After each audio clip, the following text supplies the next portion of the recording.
Piece by piece, we compete. Jigsaw puzzle on repeat. Speed is key, gotta move fast. Put those pieces in their perfect spots. Adrenaline rush, hearts pounding loud. Every second counts, we gotta wow the crowd.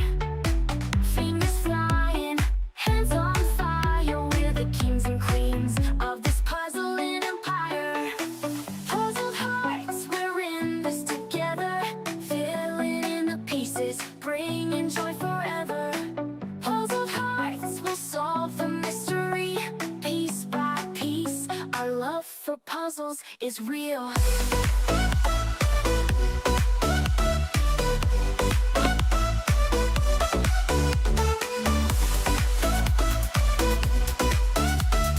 Piece by piece, our love for puzzles is real.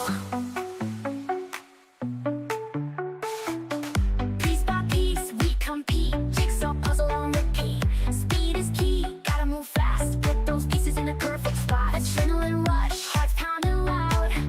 Every second counts, we gotta wow the crowd. Fingers flying, hands on fire, hands on fire. We're the kings and queens of this puzzling empire.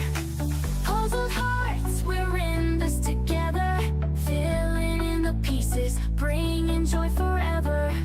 Puzzled hearts will solve the mystery. Piece by piece, our love for puzzles is real.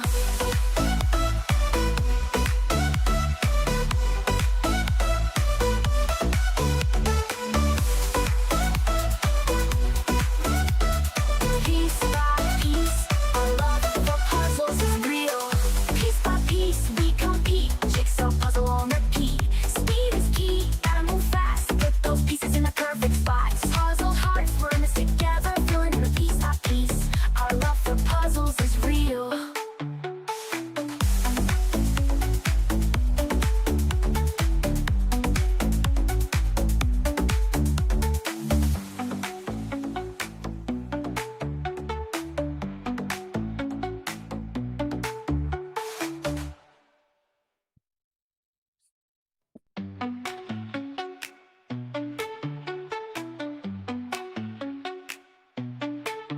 Piece by piece, we compete. Jigsaw puzzle on repeat. Speed is key, gotta move fast. Put those pieces in their perfect spots. Adrenaline rush, hearts pounding loud. Every second counts, we gotta wow the crowd. Fingers flying, hands on fire. We're the kings and queens of this puzzling empire. Puzzled hearts, we're in this together. Filling in the pieces, bringing joy forever. Puzzled hearts will solve the mystery. Piece by piece, our love for puzzles is real. Because the top 4 qualified for the finals, even if we don't finish the puzzle, so we have to count 62 teams worth Piece of by puzzles. piece, our We love don't have for that in this puzzles song, is so we're real. asking the teams. Piece by piece, we compete. Jigsaw puzzle on repeat. Speed is key, gotta move fast. Put those pieces in a perfect spot. Adrenaline rush, hearts pounding loud. Every second counts, we gotta wow the crowd. Fingers flying, hands on fire, hands on fire. We're the kings and queens of this puzzling empire. Puzzled hearts, we're in this together. Filling in the pieces, bringing joy forever. Puzzled hearts will solve the mystery. Piece by piece, our love for puzzles is real.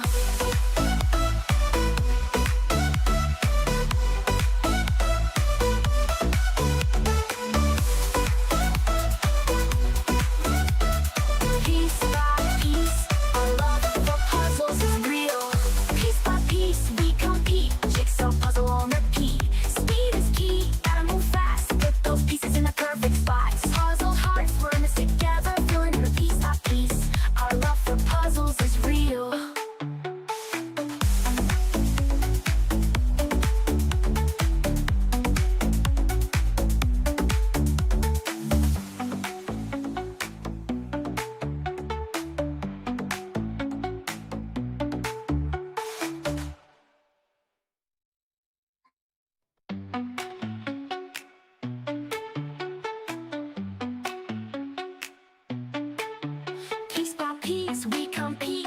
jigsaw puzzle on repeat. Speed is key, gotta move fast. Put those pieces in their perfect spots. Adrenaline rush, hearts pounding loud. Every second counts, we gotta wow the crowd. Fingers flying, hands on fire. We're the kings and queens of this puzzling empire. Puzzled hearts, we're in this together. Filling in the pieces, bringing joy forever. Puzzled hearts will solve the mystery. Piece by piece, our love for puzzles is real.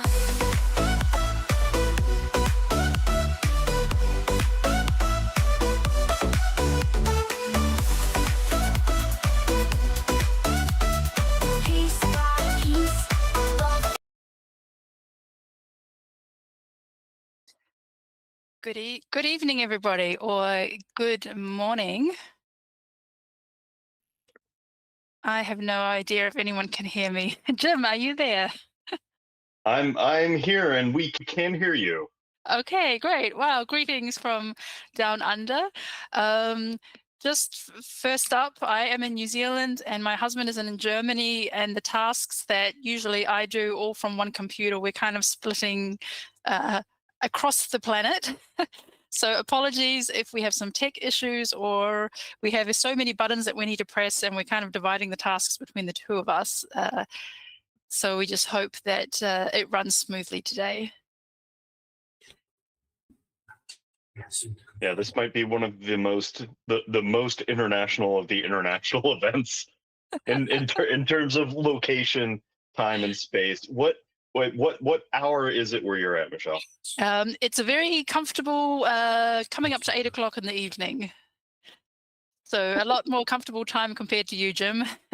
But yes, thanks for joining us at this time so that the folks who are mainly based in Europe can have a good time.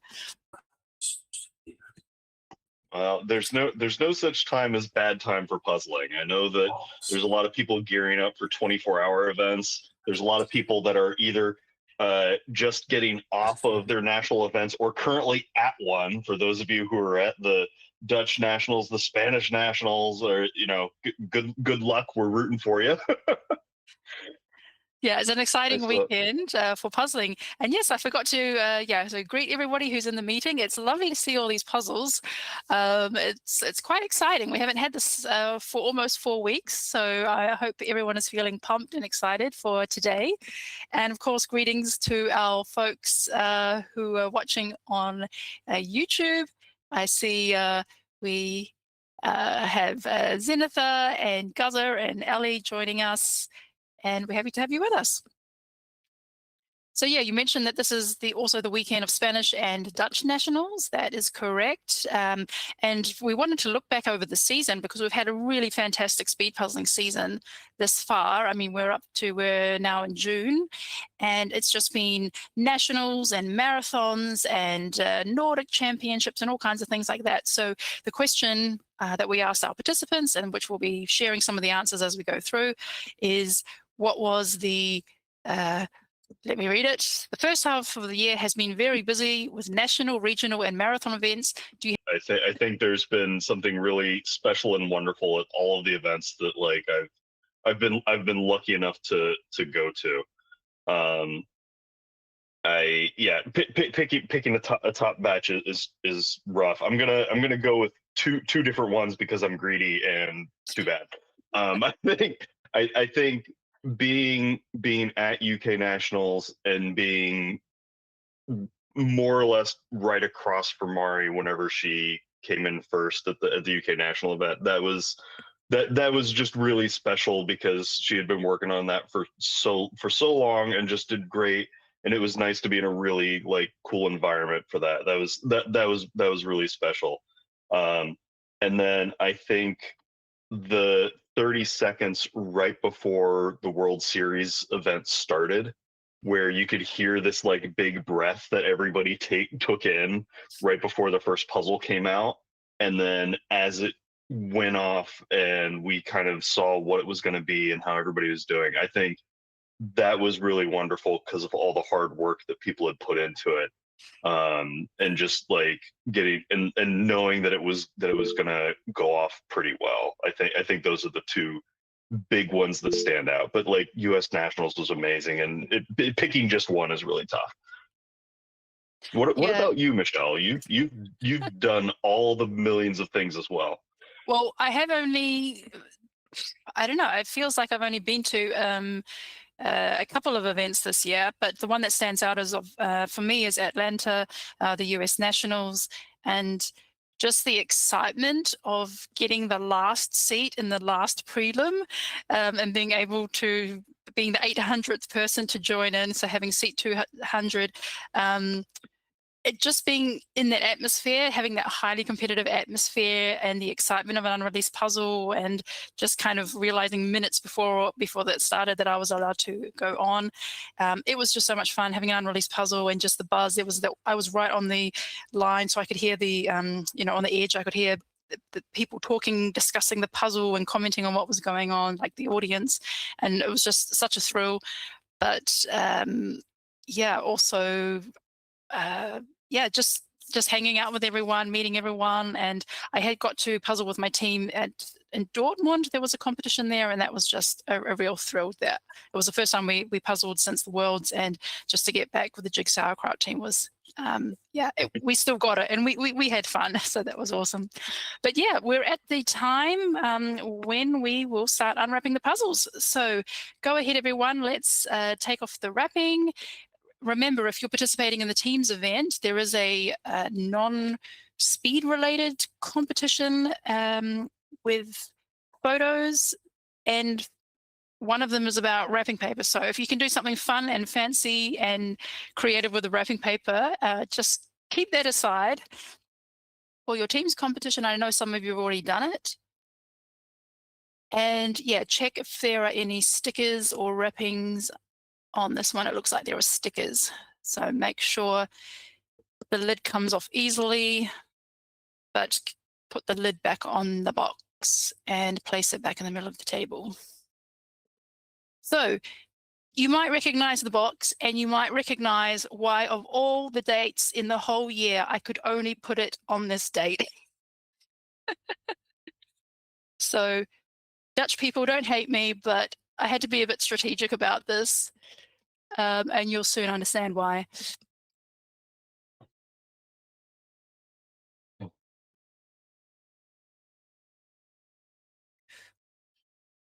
Okay, just waiting for a couple more people. Unwrap the puzzle and slice those stickers.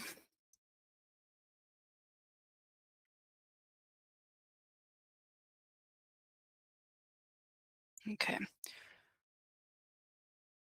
So my husband is at home and he's operating. So just to make sure that we cover everything, when I do the countdown, I'm going to start the timer website countdown, and my husband is at home. He's going to start the timer that starts on YouTube. So I think everyone is ready to go. So Eric, let's do a countdown in 5, 4, 3, 2, 1, go. Good luck, everybody. Have fun. Have fun. Go fast. This is really exciting. All right, Eric, you can show us the image that we have. I don't have it with me in New Zealand, so let's take a look. This is from the brand Jumbo. It's Jan van Hasteren, which obviously comes from the Netherlands.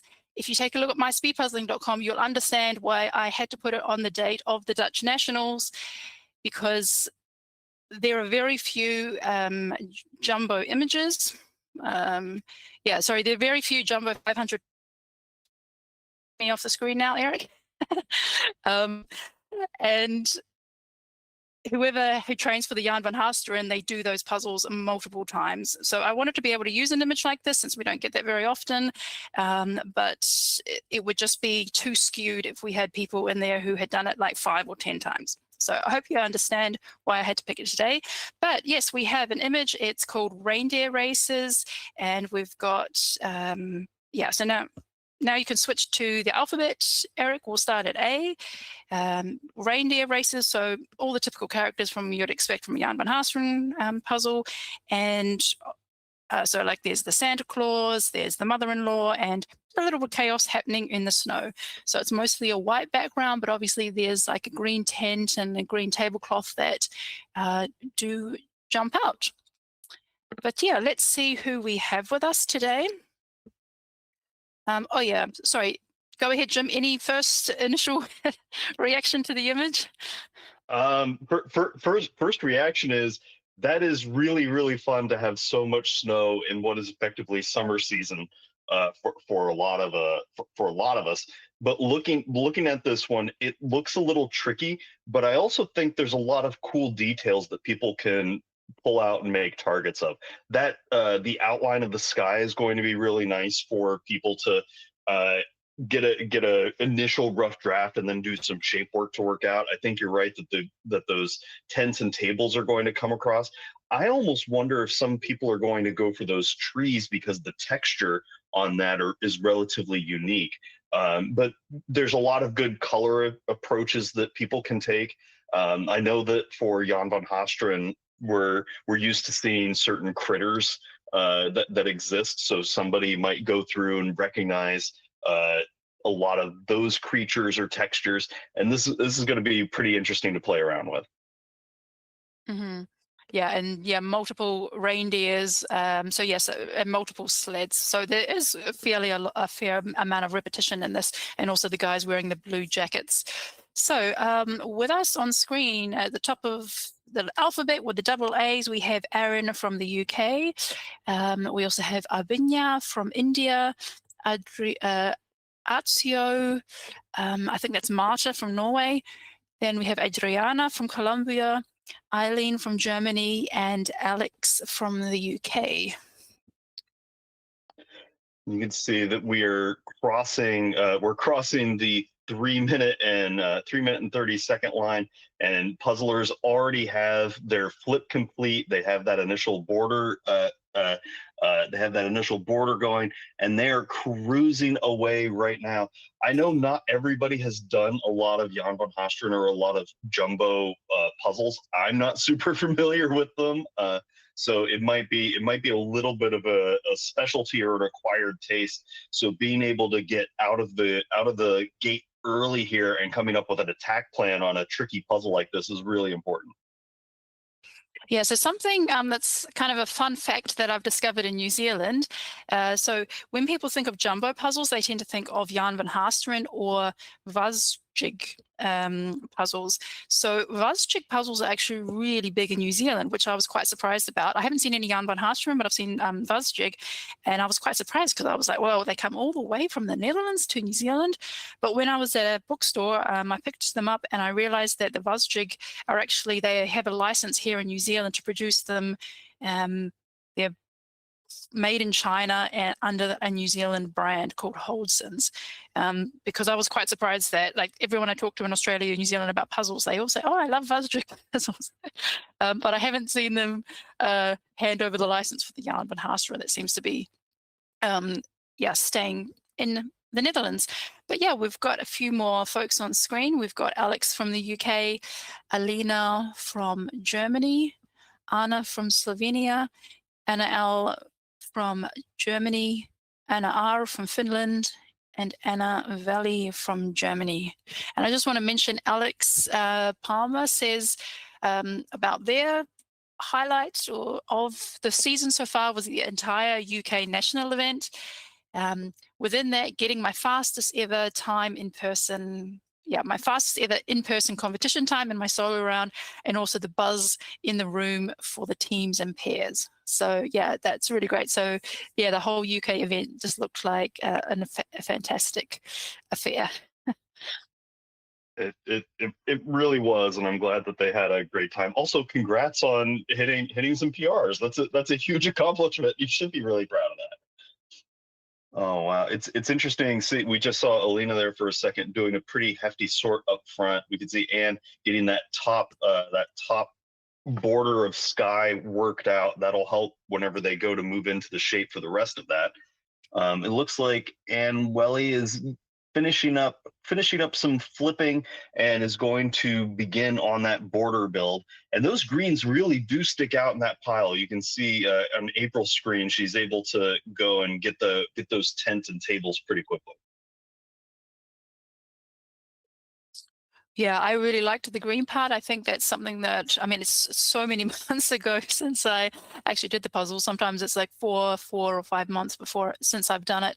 But I remember, yeah, getting the greens in was kind of the easy pick, and there were a few easy targets, but there is definitely a slowdown when it comes to the background. But yeah, and there's just a lot of white with little bits of other colors. But yeah, so I think what we can see on screen is that the greens and the blues are getting sorted out, and those will most likely be the departure points for most people with getting this puzzle underway.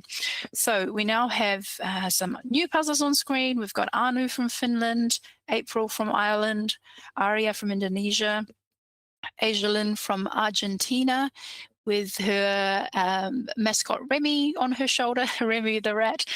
We've got Bente from Norway and Karina from Norway. Oh wow! And you could see they're going to town on that. You could Eileen, is that you said it's Remy the rat on the shoulder? Usually the table mascots are on the table. This one I think is helping to control her arm a little bit, making sure that the placements are perfect as she moves through things. Well, people And talk about a bird's eye view, but maybe that's a rat's eye view. maybe that's we've been doing this puzzling thing wrong the whole time. I wonder what you would feed that kind of critter. Maybe you would feed that critter of a Athelic, perhaps some little treats, something along those lines. Little shout out to the Polish folks. Yeah, we're starting to see a lot of those top borders starting to come together. I think if you're not usually uh, really used to these jumbo puzzles, brute forcing that top border, and by brute forcing I mean you're taking a piece and trying it until it goes in. It can it might eat a little bit of time, but it sets you up later for having a good frame of reference whenever you go to start working on the other features. Hmm. Yeah, and I just want to yeah, mention what Kinga wrote in the chat, that yesterday there was Christmas in the Netherlands with yeah, the individual final puzzle was a Christmas puzzle, so why not have a snowy puzzle today in the middle of summer? So actually where I am at in New Zealand, we're heading into the winter. So no snow yet, but just it's getting a bit cool. It's a bit chilly, but my husband said it's been about 30 degrees in Germany the last week. So sounds like Europe has summer in full swing, which I will experience in a couple of weeks. But for now, we are doing snow. And on screen, we've got Carla from Portugal, Katrin from Germany, Christiana from Cyprus, Christina from Italy, Dennis Klessen, I'm not sure who that is. And then we have Destiny from Germany. You can see in the upper right hand corner, Christina is just going to town on those green tents. She has a little bit of that sky border worked out, and I think one of the individuals, one of the little people that has that blue background on it, and that's getting lined out as well. Similar for Carla in the upper left hand corner. That is going to be a really good feature for all of our puzzlers. I'm always curious which way they're going to go about attacking that kind of thing. Are you going to get the outline and then work your way in, or are you going to start in towards the center and work your way out? Anytime you have a diagonal, that can be a little tricky because you often need 3 pieces to make a diagonal stick, depending on how it sits on the pieces. So sometimes whenever you have those long diagonals, just lining out where the outer edge is and then looking for the connective material in between can be a pretty good way to try to tactically go about working on those. if you're going to do outlines. If you're also going to go for the feature, you can work your way inside out by doing that sort of feature plus one argument. And I think that's what we're seeing Destiny in the lower right-hand corner do, where instead of getting that whole roof line, the outside of that tent, started in the middle where there's that baseline of dark and then work their way up from there. I see something that looks like a poster on Destiny's table. Is there a poster in the box? I don't know. I don't have the box in front of me. Yeah, there is. I've seen a couple other players, a couple other participants pull that out of the box and stretch it out. It's slightly Okay. bigger than the box, but not by a whole lot. If you feel that a poster would help you, feel free to grab that from your box. Sorry that I didn't have that on my radar. Yeah, so just want to mention some of the comments that our participants have mentioned. So Ajalyn said, as a highlight for the puzzle season that we've had so far, my parents came from Argentina to visit and they were supporting us in Munich. They are always supporting us online, even when they don't speak English, but this was the first time at an in-person competition. I'm so happy that I can share with them these kinds of events. That's so wonderful. So Ajalyn is living in Ireland with her husband and went to the World Series in Munich, and her parents were there. That's so wonderful. Ajalyn, if you can hear me, I did send you a message on Instagram. Maybe we can have a chat later if you can stay after your puzzling. And we also had Catherine just a moment ago. My favorite memory is puzzling in pairs together with my 10-year-old daughter at a local competition. And watching as she finished her puzzle in the beginner's solo category, I was so proud. Oh, that's so wonderful. I love hearing what everyone's highlights were. So yeah, let's see how everyone's getting on. We've got now on screen, top left, Diksha from India, Eric from Norway, Alina from Finland, Emanuela from Romania, Emina from Austria, and Emma from Emma from Ireland. And I want to say, we're only up to E, and I recognize that we have some new puzzlers with us. There are several names that I maybe said that back to front. There are several names that I don't recognize. So I think that we have a bunch of new people participating in their first EJJ. And yeah, that's very exciting. It's always, your first big event with EJJ is always nerve-wracking. So our cheers go out to you as you begin the journey on this one.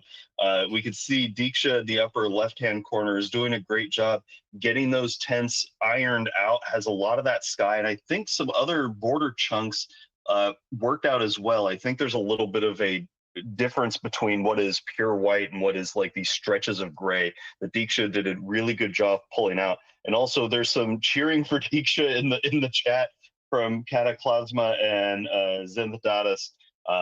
Your pairs partner Diksha is rooting for you. You can see in the upper middle, Eric Lane is doing a really solid job, is working down from the top rather than from the outline of the mountains to get that sky placed in. There's probably about, I want to say between 50 pieces plus of that sky. That's a little tricky, but he's doing a great job getting those chunks in. You can see that there's a couple other creatures that are taking form inside of that. I think it's the finish line. That's what it is. I was trying to clock what that rectangle was. Yeah, and when I think back great. to the puzzle, when I think back to the sky, I think I struggled a little bit on that one. I think you do have there's no gradient there. I think it's a fairly even colored blue, and with jumbo you can get some false fits. So yeah, that might be a little stumbling block. But if we can see Eric is doing a really fantastic job there on that sky. And there's a cheer for Eric from Guzza Gaming telling him, "Hey, stay frosty," which I hope happens on this frosty kind of image. Yeah, no, everyone's looking really good, and yeah, looking fairly similar at this point. It's just we'll probably see, things, change pace a little when we get to like how do people tackle the reindeers and all the people, and probably using the box a lot more kind of pick and place going on. So Bente Leo was on screen before. I really like what they said. I've been to the Norwegian Nationals and the Nordic Championships this year. Both were very fun. I met a lot of new people, and I got to hang out and puzzle with my sister and sister-in-law. We had a great time together, and now we have registered for the World Championship as well. So I think the sister is called Eden, who has the same last name, Eden Leo. May need to be corrected, but yes, that's really great. There's some new people signed up for the World Championship after having a great experience at the Norwegians and Nordic Championships. So we're at 16 minutes, and we have with us now Everly from Estonia, Francis from Germany, Franziska from Germany, Freya from Sweden, Hannah from the UK, and Helen from the UK as well. Oh, and it's very interesting what Hannah is doing. So she's doing very much pick and place. She has a lot of single pieces placed where they should be, even if they're not attached to something at the moment. So that's very interesting. It's all, and part of her pile is not even flipped over. So it's almost as she flips the pieces, if she recognizes where it goes, then she's placing it on the table. Yeah, it's a high level tactic to be able to do it to be able to do pick and place at that scale. We've seen speed runners like Zin in the U.S. and some of the other U.S. puzzlers that do the same puzzle over and over and over again. They use this as a way to try to cut a significant amount of time down, because you don't eat a lot of time flipping a piece and then not coming back to it for a little bit. You just go with the thing that you grab right away. And you can see that it looks like this chaotic group of holes, but if you're really, really accurate on it, it saves you time in the long run. We can see that Franziska in the upper right-hand corner almost has that full border worked out. That's going to be about 86 pieces once they have it ironed out, but they also have some of that tent working as well. Lower left, Freya is doing a really good job. You can see that they have the left and right-hand sides of the frame already ironed out. And I think it's interesting that they decided to go for a little bit of a rainbow setup with their piece pile, where it circles around the entire build field. They have some on the left, they have some above, they have some to the right. And if it's sorted out, that's going to make their lives a little bit easier. If it's not sorted out, they might have to be looking around a little bit for specific pieces if that's the tactic that they're going to go for. But it also makes it where you can see each piece a little more clearly without having to worry about where the start of one piece is or the end of one piece is either. Yeah, so now we're starting to see some variation in tactics. So yeah, very interesting here. I just need to let you know, Stephanie Vochevitz, Stephanie W, your camera is on, but we cannot see anything of the puzzle. We can only see a wooden table. Please adjust your camera to show your puzzles. Okay, yeah, it looks like just the camera tilted over. That's better. Okay, thank you. All right, so let's see who we have on screen now.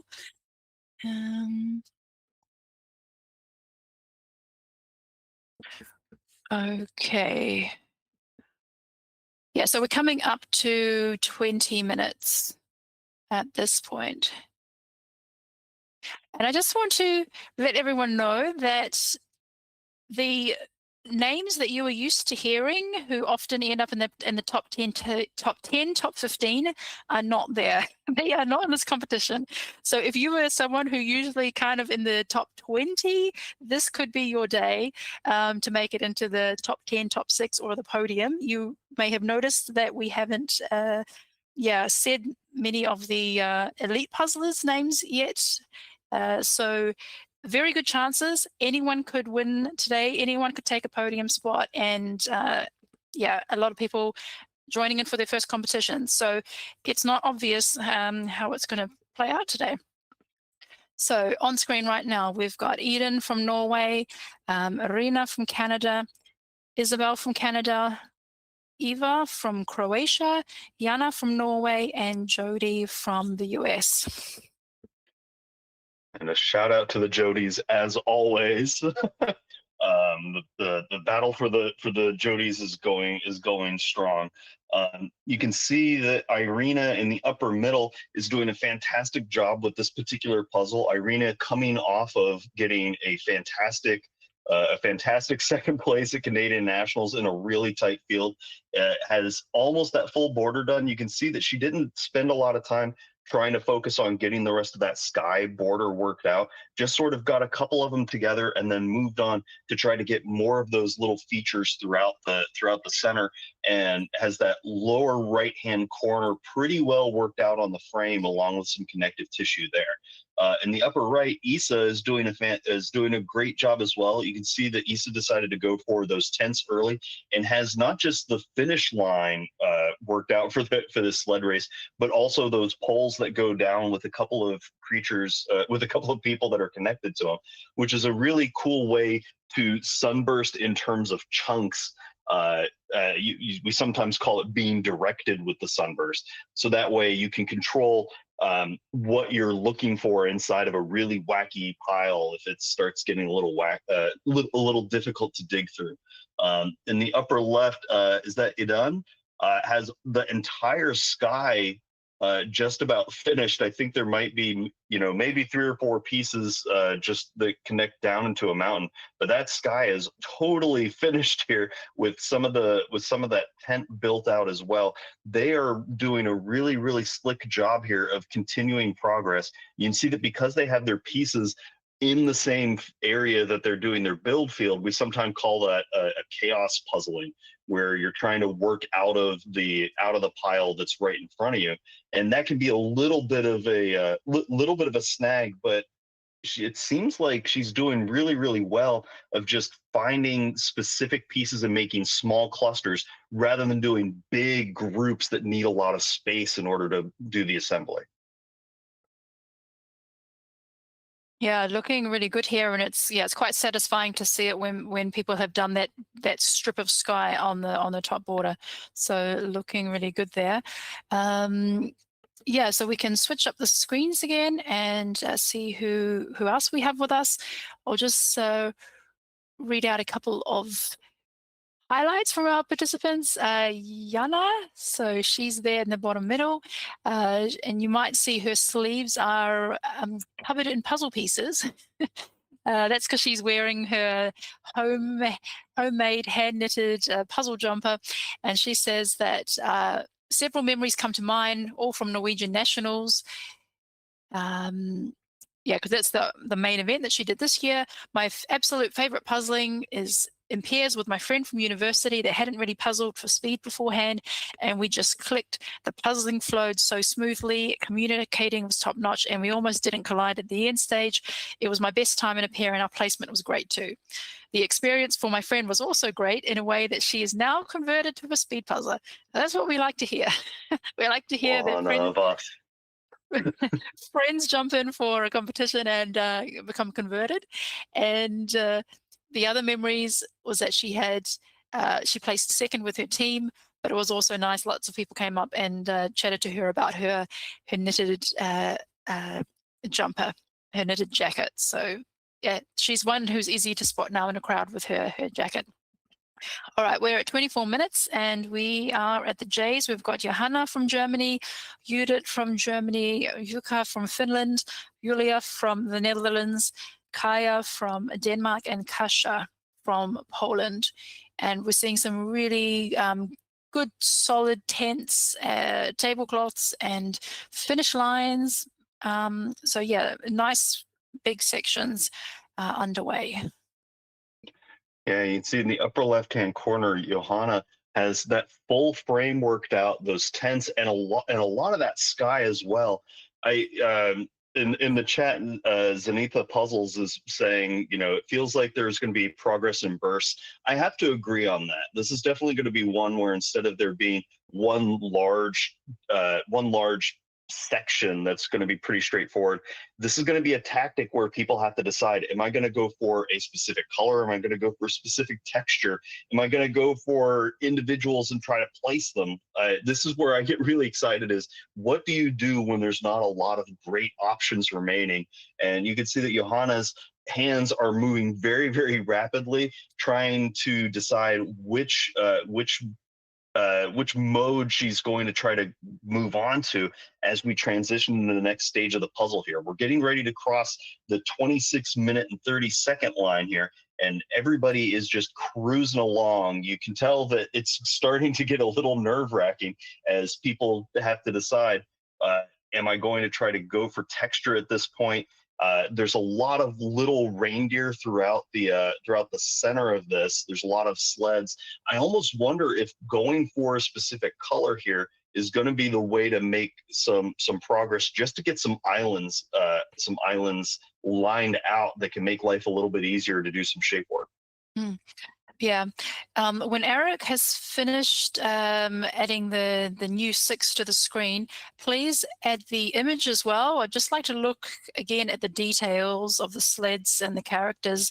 Maybe we pick a few features out of there and can recognize what people are picking out. Yeah, so there's the green sled that Santa's on, but also if you just go for an indiscriminate pull of red jackets, you can get 3 separate islands there that then line things out for you to lock in some of the other reindeer. There's a lot of people I've seen for Jan van Hastrens. Some people use the tactic of going for specific blue jackets and trying to get those together pretty quickly. I think that's going to be the way that you have to approach that lower right-hand corner where you have several people surrounded in injured reindeer. That, or just seeing that the reindeer has those little band-aids on it, and so that can be a pattern distinguisher that can make your life a little bit easier. Yep. All right. Thank you, Eric. Yeah, when I think back at it, I think the parts that tripped me up a bit were all these reindeer legs and reindeer antlers. Those start to blend in, and it's like we really have to pay attention, like which direction the eyes are looking. Yeah, the finer features of reindeers you will get well acquainted with soon. So we've got Kate from the UK, Kenneth from Denmark, Krista from Austria, Leah from Denmark, Lena from Lithuania, and Lotta from Ireland. Oh yeah, we can see Lena is onto. Yeah, she hasn't done the full border. She's really done like a top-down approach in the big chunky sections, and she's also got the Santa Claus on the green sled. And yeah, there are 2 differences. So there's like the Father Christmas on the green sled, and then in Germany and the Netherlands, they have another character called Santa Claus, or kind of like the Saint Nick, but there's 2 of them. They're different people. One of them is kind of tall and skinny, and the other one looks more like the typical, yeah, American Father Christmas, you might say. But yeah, you can see that Lena has got the red shirts. Yeah, actually, and also the other one is the mother-in-law as well. Yeah, definitely going for that specific color cleanup in order to make progress there. It's kind of fun seeing Kenneth's puzzle here in the upper middle, where they've worked out that whole sky, and you can see that the tent and table are coming together along with the finish line, but they're not placed perfectly just yet. They're just sort of floating islands that'll get rearranged. And I love it whenever puzzlers don't get too hung up on perfect placement early, unless they're going for a pick and place tactic, because it allows you to make all sorts of progress. You can see in the upper left there, Kate had an avocado as their desk manager, their mascot, keeping them in line as they try to continue on this tricky Jan van Hasteren puzzle, and we cross the 30-minute line. A little bit of a screen rearrangement. I want to do a quick note from the chat, Michelle. There's people that were talking about some of their favorite memories, and Puzzling Susie says that meeting Michelle in Atlanta was their was their favorite moment, and getting a mini of Zoe's puzzle. Those are 2 highlights for them. Oh, that's so sweet. And Susie, you'll be happy to know that the puzzle that you gave to me, my daughter loved it. This wooden puzzle with like all the bubble machine. That was really cool. So that gave my kids a lot of joy. And it was a pleasure to meet you. That was also one of my highlights, to meet you, Susie. So we've just crossed half an hour. We have on screen right now, we've got Madeline from Switzerland, Maggie from Austria, Maya from okay, so the country that's written on the registration is Suomi. I believe that is the local language for Finland. Please correct me if that's wrong. We have Maximilian from Poland, Mandy from the United States, and Mantas from Lithuania. Okay, Rika, who's helping out today behind the scenes, it is from Finland. She said, yes, Suomi is Finland. Okay. I think I've seen that on the. The Finnish Puzzle Association name. It's a very long name, and I think Suomi is in there. Okay, yeah. So Maggie's doing a really great job here. Yeah, a lot of the big characters filled out, but also hasn't gone. I mean, the white border pieces have been pulled out, but she has just placed them off to the edge. I think she's just waiting for a few more clues from the figures before placing those ones in. Yeah, those white pieces are going to be pretty difficult in order to get in. So I'm not surprised that we're seeing a lot of puzzlers shy away from that early. But Magdalene's done a fantastic job getting a lot of those individuals lined out. You can see that early on they went for those red jackets to get those lined out, then they went for the greens, and now they're going for those blue jackets to make progress there. And it's just going to be a continuation of turning the crank to try to make progress on a tricky puzzle like this.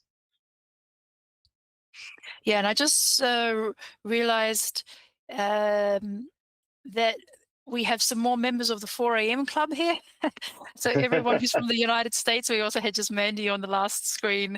We should probably have a special club for the 4 a.m. puzzling club. Well, I don't know if everyone's at 4 a.m., but at the United States, when we are having a 10 a.m. competition on a Sunday morning in Europe, it's either 1 a.m., 2, 3, or 4 in the States. So we appreciate everyone's commitment to speed puzzling, to break up their weekend. And as you say, especially with marathons, you kind of get used to having crazy wake up times to puzzle and puzzle around the clock. So we are now at the end. We've got with us today, we've also got Marika from Germany, Maria H from Finland, Maria TB from Switzerland, Sweden, of course. So Maria TB from Sweden, Mariana from Germany, Marta from Germany, and Mayday from Poland. Yeah, look at lower left-hand corner. Mariana's doing a really swell job here of getting some of those reds lined out. You can see that finish line is coming together really well. And then they did move on to getting those blue jackets in that lower corner and have started to place where those other jackets are going to go. The next step is going to be that connective tissue between things. I think it's fun that they've decided to put a lot of the pieces above their build field rather than to the left or to the right. That can sometimes make it a little more straightforward to go, I see the box, let me grab things out of the pile and drop it straight down, as opposed to rotating left or right a whole lot. But a big part of that depends on space. And speaking of space, in the upper right, you saw Maria there for a moment. Their table has the taped outlines for a regulation table, but they're also going beyond those bounds for any number of reasons. One, there's not a regulation table size for an EJJ event, but also if you're not familiar with Jan van Hasteren, you might take up a little more space just to make sure that you're ready for it in case it's bigger than you need. Yes, and just want to mention if a moment ago we had, who was it? Someone in the top left. I think it was it Marika from Germany? So in the top left, they had almost like an easel for their poster. So it almost looks like, you know how some people have a holder for recipe books, and it opens the recipe books out like double-sided, and you can kind of hold the pages in place that the pages don't flip, or like a tablet holder. And they had like this wooden frame set up on the bench, and it looked really perfect for holding the poster in place. So that's another tip if you have a recipe book holder, and you might want to have that ready for a competition if you see a small box, because generally the posters come in small boxes, or the square boxes, which might be a round puzzle. Okay, so we are we're just switching up the screens for now. We're just going to do like a check-in with the leaders. So we are at 36 minutes and we haven't reached the end of the alphabet yet, but and this does look like a puzzle that's going to take some more minutes, but let's just check in with those who are making significant progress at this point. We have Veronica from Slovakia, Rachel from the UK, Marina from Canada, Magdalene from Austria. And we'll just see who else we have. Freya from Sweden, and Saka from Czech Republic.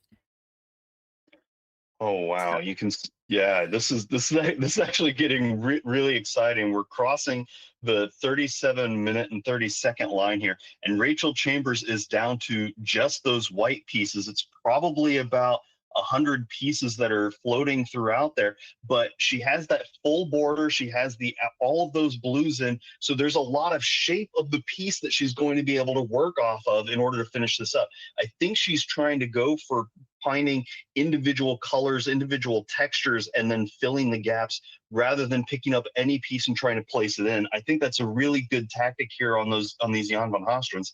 You could see Irina in the upper right-hand corner here has a little bit of the inverse, has a lot of that sky left, but is finishing up all of those white pieces. This is going to be a really good runoff between these two. My instincts suggest that Rachel might have a little bit of an edge here, because if you have more of the more information to do shape work, that tends to allow you to have a little bit of an acceleration. But Irina is so quick whenever it comes to trying to brute force flat colors like that. Lower right hand corner, you can see Sarka getting a boost of energy, trying to get the right after finishing up that sky, and is now transitioning down into working on just those white pieces. And there's cheering in the chat for Rachel Rachel from Gaza and Zenith Puzzles. Everybody is hoping that somebody's going to be able to crack the 40-minute line here. I'm not sure we're going to be able to pull it off as we cross the 38-45 line, but there are definitely going to be finishers that are under the 45-minute. Yeah, so from this angle, it looks like that both Rachel and Irina have about 40 pieces left. So yeah, really fantastic progress there. And yeah, you can see, lots of little gaps to fill in, but they have different gaps. So I think that's quite interesting. Irina hasn't done the sky, has more blue pieces, whereas Rachel has the whites. So we'll take them off screen now, and we'll check back with them in a couple of minutes. We'll just get through another round of people, and then we'll come back and see how it plays out. But yeah, great job, Rachel and Irina, but also the others who we had on screen, Freya, Veronica, Magdalene, and Shaka. Okay, so we've also got Mila from the Netherlands. Oh, so we do have someone from the Netherlands here. So wonder if they're familiar with this puzzle. We've also got Miriam from Germany, Moisha from Slovenia, Mooney from Germany, and Pia from Germany. Yeah, I think it's fun that Mooney's decided in the lower left-hand corner there. Mooney's decided to totally forego the border and is just working from the inside out. That's such a difficult thing to do, but you can see that it is possible. I know there's a lot of puzzlers that say I can't do anything if I don't have the frame together. There's Mooney's a shining example that you don't necessarily need it. The upper right, Moicha there's this really cool thing where because she's decided to get the outline of that sky, it looks like there's this weird diagonal hole throughout the part of the puzzle. But that is just where the gap between the skyline and then the next part of that tent is making a little bit of a gap. But they've also decided to go for those reds early on and then getting a little bit of the connective tissue between there. Doing a quick check-in with our leaders. I think Irina and Rachel are down to about the last down to about the last 35, maybe 40 pieces. Irina has just the sky remaining and maybe about 8 pieces of snow left, and Rachel has mostly snow remaining at this stage. Yeah, so we're just going to get another 6 people in quickly, an introduction, and then we will focus in on the playoff. That looks like at this stage it's between Rachel and Irina, but maybe there's some more surprises. So as we get to the end, we are reaching Romina from Switzerland, Sara from Finland, Sana from Finland, Sara from Slovenia, and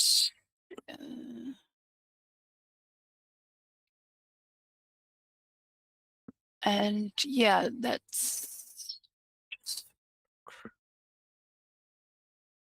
okay. And I'm also getting some tips from our virtual assistants that yeah, Anna R, Anna L, and Krista are also yeah, coming into the final stretch. So we'll check up with on them in a minute. But yeah, just one interesting strategy. Have a look at Sana VT. She's completely ignored the border at this stage and is going for all the colorful bits in the middle, kind of like an inside-out approach. Yeah, so even with the top border, you can see she's definitely pulled it with the sky, but leaving that off for now and focusing more on the details. So it looks like Sana really enjoys more the characters, paying attention to, clothes and animal feet and, different features that will stand out there. Okay, so let's focus in now on Rachel and Irina. I think Irina's going to be able to pull this off. Irina's down to maybe about the last 10, 15 pieces or so of just that border sky, and she is working her way out of it. And my second favorite thing in the world is to be proven wrong, and Irina's doing a great job of that right now, showing us that you don't necessarily need to do pure shape work in order to finish this up. She is flying through that sky so quickly right now. You can see that she's using both hands in order to pick a piece up, rotate it a little bit, and drop it. Her right hand is so quick getting those last couple of placements. She's down to the last 3 pieces too. One, she sinks it and then hits the time. Congratulations, Irina. That was an amazing close in that sky region. That was absolutely lovely. Yeah, fascinating. Very well done. Well done, Irina. Fascinating to see that, see the finish in the sky and on the top border, and that she, basically, had all these single holes in the snow and finished those off first before tackling the sky. So congrats, Irina, first place today. Well done. And if you have time, you can let us know in the chat if you have time to stay for an interview, and we'd love to chat with you later. But in the meantime, we've got Freya and Magdalene joining in the chase. Looks like Rachel has the piece count advantage at this stage, just with those single placements. But Rachel's being very methodical, grabbing a piece and then searching around for where it's going to land. You can see that she's trying to match up where it's going to go, and using a really cool move of actually taking the piece and sliding it over the holes, so that way you can see if it's going to be a good fit early on, rather than trying to force it in and then getting that bounce back that eats into a little bit of time. Freya, moving very, very rapidly, is down to maybe about 20 pieces. Rachel down to maybe about the last 15 or 20 as well. This is going to be really, really tight between those two. Magdalene doing a great job as well, coming into the finish. They are accelerating, trying to finish this out. who is going to be able to take second place in this competition for the Euro Jigsaw Jam round with this Jan van Hasteren. Very, very tricky snow puzzle. Rachel's down to about the last 10 pieces here. I think Freya searching for an extra slot. There's a little bit of bottom border that she's going to have to work out, and I think that's off to her left-hand side. Rachel blasting through those last 5 pieces is down to 4. You can see that she's trying to rotate and get them inside very quickly. 3, 2, 1. Get that last one in, and then throws her hands up and hits the timer. Congratulations, Rachel. Very, very, very well done. But now the hunt continues for the rest of our top 10 in this big event. We're coming up on the 46-minute line here. I think we're going to be able to have a couple more finishers that are going to be under the 50-minute line, but this is certainly tricky. All of that snow is splayed out where it's difficult to try to get that perfect placement. But Freya is accelerating into the close here. You can see that she's really learned what the entire outlook of the puzzle is, not just where individual sections are. So she's able to be really, really accurate with what she picks up and places. And I know there's always an irony whenever somebody says that, and then there's a little bit of a misspot, but they're doing a really, really slick job here. Yeah, and we have Anna, who came in on 3rd place. So just after Rachel. Rachel was 45 minutes and 42. And 17 seconds later, we had Anna Rupanen coming from Finland. And I believe that is Anne's best placement so far. I haven't seen her name so often in the top 10. So I think she's going to be really excited about that placement today. So Irina, Rachel, and Anna taking out the podium in today's competition. But the rest of the top 10 is wide open. It could be Freya, Magdalene, Shaka, Veronica. We've also got some others coming into, coming up to the finish, such as Freya finished strong. Yeah, Krista and Aria are also coming in, and Freya. Get those last ones in. There it is. It hits the timer. Freya just ahead. And now Veronica trying to line out the rest of the bottom. This is to have so many finishers so close together in terms of time. Both tells you how tricky this puzzle is and how strong these puzzlers are to be able to be at a similar pace on something really difficult like this. Congratulations. Oh wow, and apologies for not getting to call you in, but I didn't have you on my smaller screen. But that is a really, really great finish. You can see Veronica just wrapped up their puzzle, all under the 50-minute line. We're getting ready to cross the 48 10-second line, and this is really, really impressive and heroic puzzling, quite frankly, by everybody. Yeah, I'm really excited to see some new names in the top 10 and the top 20.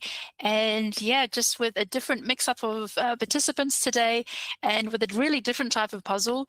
As I said, we can't really use many Jan van Hasteren puzzles because in the 500 series, they have some really, really difficult ones called the expert competition. And then you have like a few Jan van Hasterens, and anyone who participates in the national championship of the Dutch, they would do each of these 500-piece puzzles multiple times. So really interesting to see how other people take on this type of comic puzzle. But looking really good here, Shaka, just the bottom border left. Yeah, interesting bottom and left-hand border that are finishing off. So it's interesting to see where people finish off today. Yeah, I think usually with puzzles, there's sort of a procedure at the end where it's everybody's going to avoid this section, or everybody's going to avoid the same couple of things. With a tricky puzzle like this, there aren't a ton of great options after you get the initial tense and finish line in. So everybody's just doing the best they can with where they're at. And I think holding off on that border is really, really slick, because now they can use a lot of that shape work. There's zero ambiguity. Anything she picks up is going to go in at this point. And you can see she just does a handful and then searches around for exactly where they're going to end up. That acceleration coming into the end, you can see a little bit of adrenaline starting to hit the fingers just a little bit, get those last 3 pieces in, and hits the timer. Congratulations, Sarka.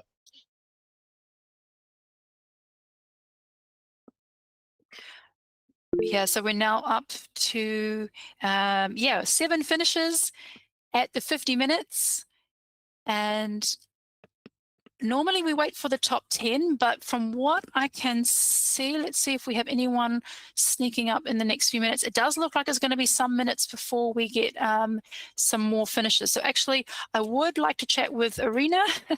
Normally wait for the top 10, but it looks like there will be some minutes, and I know she has to get to sleep because she is one of those on the 4 a.m. club, I believe. I think, yeah, I think it might be like 2 a.m. where she's at this point. Well, whatever AM it is, she probably needs to catch some Z's. Yeah, if it So doesn't start with an 8, it's too soon. yes. So yes, hi Arena, and congratulations today. Thank you. This was fun. Thank you for running this. Yeah, are you familiar with the Jan van Hasteren? Is this something that you have had in your hands before? No, this is my first time. First time. So this was kind of fun. I've heard a lot. Like I know that the Dutch people are like really good at these, so I'm excited to try one. Well, that's it. congrats, and I'm glad your maiden voyage went so well. Like so that's a huge accomplishment. What were your initial thoughts whenever this came out? Like I know that Jan van Hasteren has a little bit of a legendary status on this side of the world. Yeah, I mean, it looks very white, so I was like, oh no. But then when I actually started looking at the pieces, a lot of them had details throughout them, so there was a lot of things to pick out, even though a lot of the background was white. And I really like pick and place puzzles, so that this is kind of my jam in general. So I was excited. I totally get that. Walk us through a little bit about how you approach this behemoth. So what did I do? I mean, I tried to do the border first, but then I was like, oh no, the blue doesn't, I bailed on the blue instantly, but I tried to do most of the sides and the bottom. And then I basically just, the green first stood out. So I picked anything green and like did the little tent and the table. And then I just literally picked up anything that had anything on it, like the blues and the reds, and tried to figure out, like, place them exactly where they belong. So literally I just picked up any piece and then tried to match it. So it was very chaotic, but it was fun. I know a lot of puzzlers, speed puzzlers have come around to the idea pretty dramatically about using the box or not. Are you checking the box after every piece, or do you try to memorize what the image is so that way you're not checking it as much? Like what does that step look like? Yeah, I think at the beginning I check it very often, but as I kind of progress, I have like I know that the reindeer with the red straps are in the middle, and the ones with the red and yellow are in the left, and like the purples on the right. So I do have some, like, I start to get familiar with it as I go, and I'm not grabbing all of the pieces for like the purple straps or the blue straps. So as I get another one, I'm like, oh, I know it goes here, so I don't have to check it at that point, if that makes sense. So it makes a ton of sense. Yeah, that's I love that idea of clearing out certain features so that way your brain doesn't even have to waste time thinking about them anymore. Yeah, definitely. It's very chaotic. Oh, go ahead, Michelle. You're getting ready to ask something. Oh, I was just going to say, how did you go, like telling apart the different reindeer legs and harnesses? That was mostly just guessing after the most, like I think the legs and all those parts were right at the end, and I'm like, okay, well this one's missing a leg, so that wasn't even looking at the box. It was just like whole filling at the end. So the faces were fun because I could tell which way they're facing. So I think there's only one or two that are facing the other way. So as soon as I knew that this reindeer face is facing that way, I'm like, okay, I know it's the purple guy, for example. But the legs were at the end, and it was just whole filling. And some of the sleds look similar. So near the end, I was filling out a lot of those like horizontal lines. But anything with color, I tried to place first. It's always fun hearing how you describe the way that you're seeing parts of the aspects of the image, in terms of like the line work, or is it the legs or things like that. I think the specificity that you're able to describe that in is probably why you're so good at doing the pick and place, because you can just you can notice it very, very rapidly. yeah, I've never really thought of, yeah, that never really noticed that exactly, but yeah, that makes sense now that you called it out. Like just a lot of the detail, I think but not even like the image detail, but like the like general kind of, yeah, the general detail. That makes sense. Like I don't necessarily know what each person is doing, but I know kind of which way direction they're facing and what they're like. Yeah, does that make sense? I don't know. I mean, a lot of puzzlers are familiar with trying to do orientation work with Mhm. like grass or flowers, where Yeah. it's like, oh, all of these flowers are tilted up a little bit. Let me flip this around. I think being able to recognize which way people are facing, or like where their arms are positioned, is it on the Mhm. left side or the right side if they're kind of tilted? That little difference is so cool, that you're able to see it at pace and then be able to sink it in. That's like, those are the kind of things where I look at it and I can theoretically go, oh yeah, this is how you have to catalog it and mentally tag it in order to get through. But being able to physically see it, do it, and then get your hands to the right spot, that's a really impressive skill to be able to pull off. Thank you. Yeah. So I just want to congratulate Tuli, made it into the top 10 with 8th position. Well done, Tuli. She probably Congrats. can't believe that. That's an amazing time. And we have Sophie and Aria coming in right behind there. So it's going to be exciting. Who's going to take the final spot in the top 10? Is it going to be Aria or Eric, Steffi, Madeline, or Tepat? If you can hear me, say your name. Go, go, go. You are so close. You're doing fantastic. Irina, you've been at lots of competitions this year. Obviously, you've done really well at the American and the Canadian nationals. Do you want to share a favorite memory from the seasons so far? Oh, okay. Let me think about that. I mean, in general, it's like I've just really been enjoying like getting to know more of the community. I think now that I've been going to so much more and I've been making so many more friends, I feel like I'm becoming more of a part of it. So that's like a huge thing for me. It's just so many friends that I'm making and so many like just the growth there. But a specific, oh, okay. This Canadian Nationals was last weekend. And I went and one of my like best friends from high school, I asked her to pair with me. So we actually got to pair together and like, we did quite well for us and we were very happy. So it was just really fun to share that, like my speed puzzling love with her. And she was really excited. So that was a recent, really fun memory. Is she converted? Is she a speed puzzler now? I did ask if she's going to come next year and she was like, I think so. So we'll see. But she said she gets it. So that's good. Oh, that's so awesome. I love to hear that. Yeah, for those who don't know, well, I'm just saying this off the top of my head. Is it you came second at the US and second at Canada? Third in the US, second in Canadian. Oh, wow, that's amazing. I think you must be the only person who holds podium places in, with dual citizenship. So amazing results either way. Did you have a favorite puzzle from that? I know we'll have to let you go in a minute, but just, yeah, did you have a favorite puzzle? From the Canadian Nationals? Yeah. Oh, that's a good question. I really liked a lot of them, except even the teams one. I know that there was one that everyone was like, or the William Roy Brownridge one, like with the hockey rink. That one was really hard, but I did enjoy it because we did quite well considering how hard it was. But my favorite one is probably, oh, that's tough.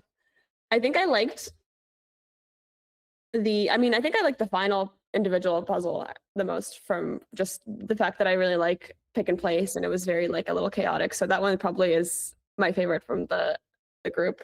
I didn't do all the prelim ones yet, so I haven't tested everything yet, but I think from the ones I've done, the individual final is definitely my favorite. Oh, that's awesome. Well, congratulations. Well, you're on a fantastic streak. So third, second, and first today. So yeah. So Now you're going to be in result. 0th place at the next big event. Like you're gonna finish before it even starts. It's wild. It's wild. One day. Well, thanks for staying up to participate in the EJJ, and we wish you a good night. And thanks so much. Thank you so much. Have a good day, night, wherever you are. Bye. Congrats. Yes, so we have some, we've just got 11th place. So there was quite a gap between 7th and 8th place. There was actually 6 minutes gap between the top 7 and then the 8th, 9th, and 10th. So just to recap, we had Arena, Rachel, Anna Ruperin, Freya, Magdalene, Veronica, Shaka, Tuli, Sophie, Madeline. Oh, yeah. So, or 2 Madeleines in the top 10. We had Madeline Groins from Austria and Madeline Schumacher from Switzerland. And we also just had Aria and Eric finish just as we crossed the hour. So fantastic puzzling. You can see it is a bit of more of a trickier puzzle. So the times are a bit more spread out today. But yeah, let's just have a quick check-in on who's on screen. Jim, you want to give us an update? Yeah, we can see in the upper left-hand corner, Mariana is down to maybe about the last 20 pieces or so, filling out the rest of that snow, and I think just a little bit, one piece of the sky border that might be in her hand or floating around somewhere. But she is very close to Ann L, who's in the upper middle here and is rapidly moving around. You can see that some of these puzzlers have a lot of the detail pieces already in place, and then they're doing fill-in of that snow. But it looks like Anne has that lower left hand corner that needs to be filled in a little bit to lower the noise of the pile. In the lower right, Tapat is coming into the finish. You can see that their hands are moving very, very quickly, trying to wrap this one up, trying to keep it under an hour 5. And Stephanie finishes strong. She's able to hit the timer very, very quickly. Sarah's doing a great job as well. This is where we start finding out who's able to push through this fatigue, who's able to keep their pedal to the metal here in order to wrap this up. It's so difficult whenever you have a lot of pieces that have these little bits of detail, this little stray line, this extra little piece of black that might be part of a hill or it might be part of an arm. Really, really difficult to discern at this stage whenever you've been this right on top of it for so long. So being able to control where your eye focus is, being able to control your hands, being able to make sure that you're fighting the adrenaline as it's seeping through your veins, trying to make your hands shake a little bit more than you'd like. But everybody's doing a really, really solid job here as we come up on the hour and 3-minute line. Yeah, everyone's doing really well here. We do have a 2-hour time limit, so if you're not near the finish line, don't worry. Well, it was actually funny. The finish line is actually one of the first things that people did. But yeah, if your puzzling finish line is not as close as we are talking about right now, you still have 57 minutes, so no worries there. Yeah, let's have a chat with Rachel, and who placed second today. Hi. Hi, Rachel. Hi. Yeah, are you familiar with the Jan van Hasteren style of puzzling? I know of them, but I haven't really done any of them. Especially So this like is doing it for also your speed, first yeah. go at it? I'm sorry, I didn't mean to run you over. So this is your first go with the Jan van Hasteren, or? I think I might have done one like 5 or 6 years ago, like 1,000 pieces, like slowly. I don't think I've ever done one for speed before. Oh my God, were you excited whenever it came out and you're like, oh yeah, I get to do Jan van Hasteren, or was it more like, oh no, I have to do a Jan van Hasteren? Yeah. Because it's early morning here, and I'd said to my boyfriend, oh, it shouldn't take too long, and I'll come back with a cup of coffee for you, like in the morning. And I was thinking, oh, it's going to take me a long time. Oh, and I like how your definition of a long time is maybe about 10 minutes more than your usual finish time. But that's it really is a tricky one, and it definitely like shifted the whole field the whole field to the right a little bit. Tell us a little bit about how you tried to tackle this beast. So I started with the edge, which I think for me, if I'm going to do more of a pick and place, I like to have the frame in as like a little bit of a guide of like placement. I didn't completely do the edge because like the bottom where it's white and the top where it's just blue are quite tricky. So some of that I left a little. I then did the green, the tent and the table, and the little green sledge. And and then the blues, so like the finish line and all the people with blue coats. And then built the sky, and then managed to join the sky edge onto that. And then after that, it was really just pick and place. So I tried to do like the brightest colors first. So a lot of like the reds. A lot of the skis and the sledges were like quite good to pick out. Because actually they're all slightly different, or like pointing in different directions. So you could work out which was which. And then on the reindeers, the reins, like none of them have the same color reins. So again, you could pick all the reins out. But then you were left then with a lot of just like feet and like little bits of skis and sledges or like trees and stuff. So like all that white at the end was really tricky. Sorry, I just need to jump in for a moment. Stephanie W, your camera has tilted again. We're only seeing the wooden table. Stephanie W, would you please lift up your camera again? Thank you. Go ahead, Jim. I like conceptually, I understand and I know that the reins on those reindeer have slightly different colors. I can see that, and I can conceptually register it. I'm gonna ask this gently. How in the world do you see that while moving quickly?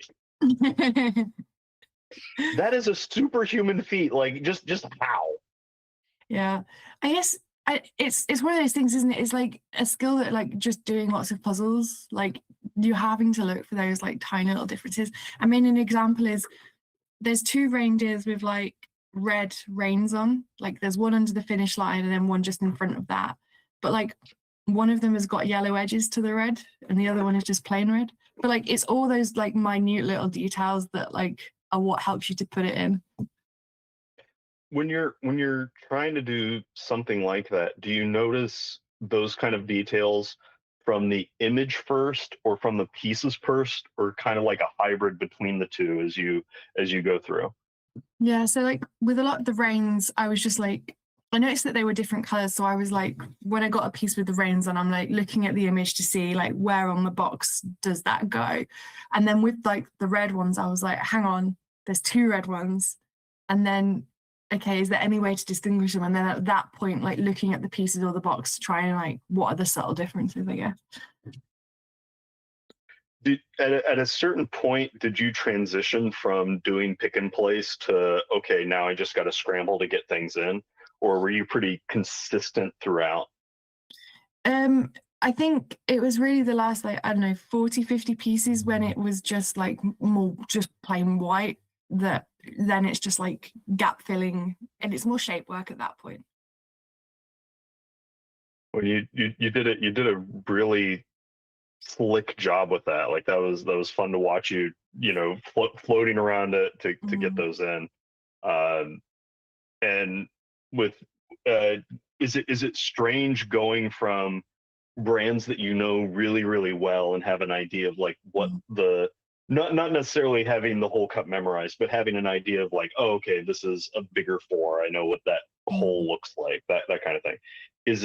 Is there any sort of difficulty in transitioning from the things you know really well to something totally unique, or does it make it a little easier because you don't have a preconceived idea of what it should look like?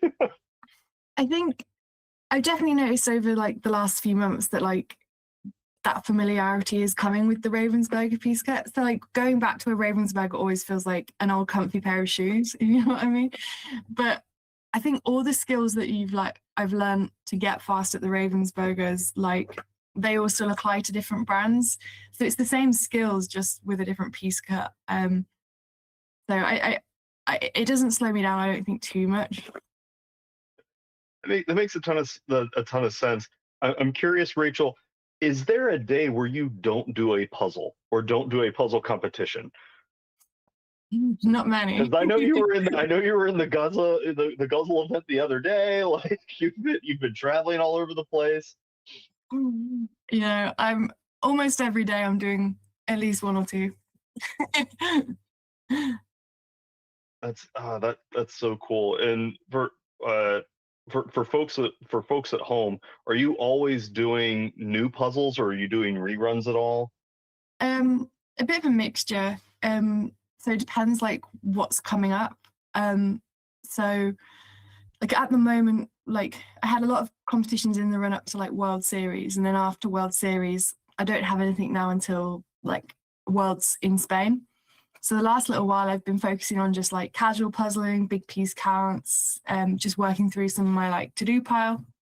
But then in the run up to a competition, I'll prioritize and like I'll repeat puzzles and try new skills and things like that and sort of drill them a bit more. But only in like the 2 or 3 weeks before. I'm curious, what is in like what is in the to-do pile of one of the top puzzlers in the world? Well, I've been saving up a load of sort of 2,000 and 3,000 piece puzzles to do because I've got a knee surgery coming up in a couple of weeks. So I'm going to be out of action off work for 8 weeks. So I've got a ton of those to do. And then it's just like any 500s that I can get that I haven't done. So charity shop finds, Graham and Jodie Parker lend me puzzles from their stack. So it's just trying to find new ones that I haven't done before. Well, I hope that your knee surgery goes really well, and you know that might be the time for people that are used to you kicking their butts, since you'll be one leg down, they might have a shot, and not having their butt kicked quite as hard. Yeah. I said I like it could go 2 ways. I could be really, really slow because like I've been out of action and I'm like sort of on the drugs and everything. Or I might finally start like using my left hand because I might get to practice a bit. So we'll see. It could go either way. Oh man. Well, you know, the question of the day was, do you have any particularly favorite memories from the last several months of competitions? And so, Rachel, do you have a favorite memory from the last several months of competition? I've had an amazing few months, and like Irina said, like the highlight has just been getting to hang out with all these people that have become my friends. But the one that really stood out to me was doing the 24-hour puzzle marathon in France. And I'm more of like an early morning person, not a late night person. But I had to go until about 2 o'clock in the morning before I could go to sleep. So after midnight, I was really like falling asleep, like at the table, nodding my eyes and everything. And then I think it was about 12:30 at night, the YMCA came on. And everyone did it in the whole room. And that was like such a funny moment. And then like it woke me up and like I just was like laughing and having so much fun. And then it gave me like that boost I needed to get through that last hour. So like being in France with all these random people doing the YMCA at 12:30 in the morning, like that was a funny memory.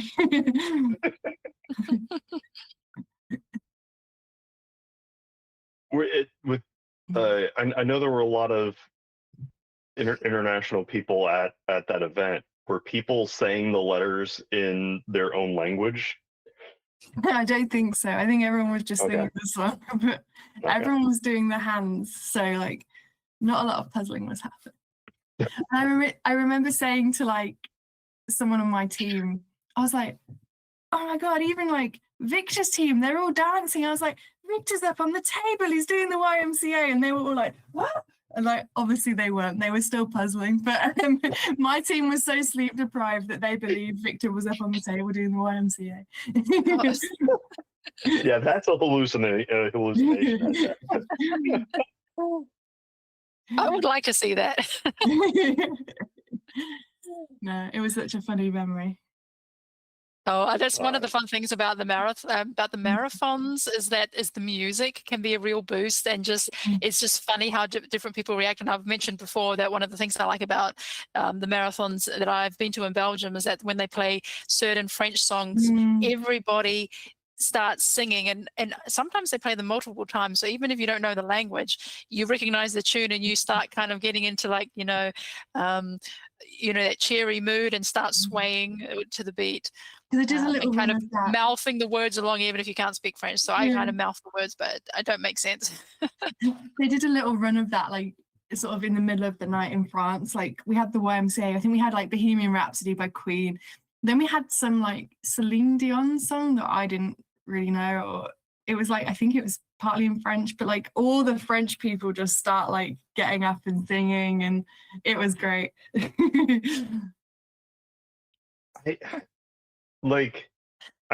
I'm sure that Celine Dion has a lot of other songs, but I hear the name and I just go Titanic.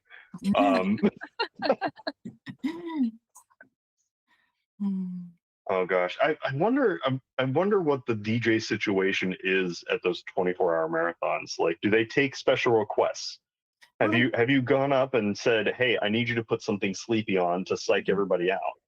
Well, this playlist like really seemed like it had been like curated, because like around the time when like the sun was coming up, we had like Here Comes the Sun and stuff like that coming on. And then right at the end, like with 5 minutes ago, they started playing the final countdown. So like it felt like they had like planned for like what do people need at different times of the day. It was really good. And I guess 2 in the morning is YMCA time. Well, you need to get through the night. Oh, that's so awesome. Well, we'll let you get back to something else, and really appreciate you just, sticking around and to share your favorite memories with us. I think it's making some people want to get up and dance to the YMCA and wish they were at a puzzle marathon. But I really enjoy hearing the stories of like those little side things that happen at the competitions, and also that just kind of make everybody smile and kind of emphasize that kind of those bonding moments at weird hours of the morning. But congrats on second place tonight, Rachel, and we wish you a good evening. Thanks. Nice to speak to you both. Bye. Bye. Any excuse to hang out with Rachel for a little bit is a good one. So we are at 1 hour and 17 minutes, and we have had 39 finishes so far. And on screen right now, we've got Corrine coming in. Probably the last pieces in her hand. Sarah with double A looking really good. Marta B, Vivka, and Everly all coming in onto the close. So really happy to see people finishing up on this one. And Sarah double A has just finished as well. Last piece, excellent. And I know a lot of these puzzlers, they're looking to try to keep the times under an hour and a half, which is often a competition cutoff time. And it looks like Evely, Mila, Marta, and Carrie are all going to be able to do that. And Marta finishes strong, just over the hour 18 line. Congratulations! And Johanna, the same thing, closes it out very, very quickly. And we can see just sort of a sigh of relief from folks after they finish, just taking that breath after doing a lot of crazy snow Christmas season style events in the middle of June here. And now it's time to talk to Anna Rupanen. We've never chatted to her before, so it sounds like it's her first time on the podium. But yes, please correct me if I'm wrong, but yes, Anna has been around for a while doing lots of competitions. But Anna, would you like to introduce yourself? Yes, thank you. I don't know what to say. I didn't really expect a podium place. But I think I think I've been once in 7th place or something like that, but usually I'm in the 20s, something not really in the top 10. But I didn't really expect this one. Oh, that's fantastic. Could you believe it when you clicked done and saw that you had secured the 3rd place? No, at some point I was like thinking that, I haven't really like heard anyone finishing, but I didn't really think that I was actually 3rd. But that's a nice surprise. Have you had you seen this puzzle before? No, I've actually done only 2 Jan van Haasterens before, and those were both 1,000 pieces. So this was the first 500, and the details are really tiny. It's a lot different from the 1,000 pieces one. But I like Yeah. busy puzzles, so it was fun. I liked it a lot. Mhm. Yeah. Yeah, there's at the marathons in Belgium, there's one competition where they use mainly these puzzles, and they get up to 2,000 pieces, and the details still remain very small, but they're just 2,000 pieces of it. And then it gets a bit crazy, kind of working at 2 a.m. in the morning, and you finish a 2,000 piece puzzle, and then the next one comes out, and you're like, no, like, can we have a break? But 500 pieces of Jan van Hasteren is a nice number. Yeah. So, did you have any favorite details or some nice things you discovered along the way? Oh, I like the bowling. I like the what's the English word? Bowl hat on skis on the left corner, left hand lower corner. That was fun. But those, like, I tried to before starting, like seeing like, oh, there's Santa and reindeers and this and that, and there's like an octopus and stuff like that. But still, at the end, I was like, oh, there's a dog as well. Like, where? Like, I haven't seen that at all. But yeah, lots of details. Yeah, the bowler hat is one of the kind of the regular features. So in the Jan van Hasteren, they have certain characters that show up in every single puzzle, and then they also have some random objects like a shark fin and a saw and this bowler hat, and yeah, lots of little animals like mice and cats that show up in the pictures. But yeah, it is kind of funny that the bowler hat is on its own like skis. I was kind of surprised that the octopus didn't have 8 skis. Oh yeah. That's a Like mystery. I was just thinking about that. Like I was like, yeah, I think it might be short a couple. Well, tell it like congratulations. Like this is you put up a fantastic time on top of having a really good rank as well. Like what were your thoughts whenever you saw this come out of the wrapping? I don't know. I wasn't expecting this. Like, I don't know what I was expecting, but I wasn't expecting this. So I was like, just like, oh, okay, well, let's see what we have here. And then the next thought was that there's quite a lot of white, but I don't think the whiteness in itself was the problem with this. Look, I don't think there was a problem with this one, but like it was more that there's quite a lot of details, and once you've done the easiest ones or the ones that you can like easily differentiate from the rest of them, then it starts to get really hard. So like the last like 50 pieces, that was a challenge to find place for them. No, But I totally understand that last push is a little bit of a hill to try to get up and over. Were you saying like what were you saying anything to yourself to try to get through it? Like what were you thinking in those last couple of minutes? I don't know. I wasn't really thinking anything. I was just like trying to match shapes and details and like trying to see if there was like a corner of hoof somewhere or like a tiny piece of tree somewhere that I can like put like match somewhere else. But just trying to get rid of pieces. Like every piece is closer to the finish. So Yeah, that's sort of holding out the carrot in front of you, just one more piece to try to get over the finish line a little bit. basically. Oh wow! What draws you to busy puzzles? I think it's because I'm pretty chaotic puzzler. So like concentrating on like one thing for a long time is really, it's more difficult for me than busy puzzles.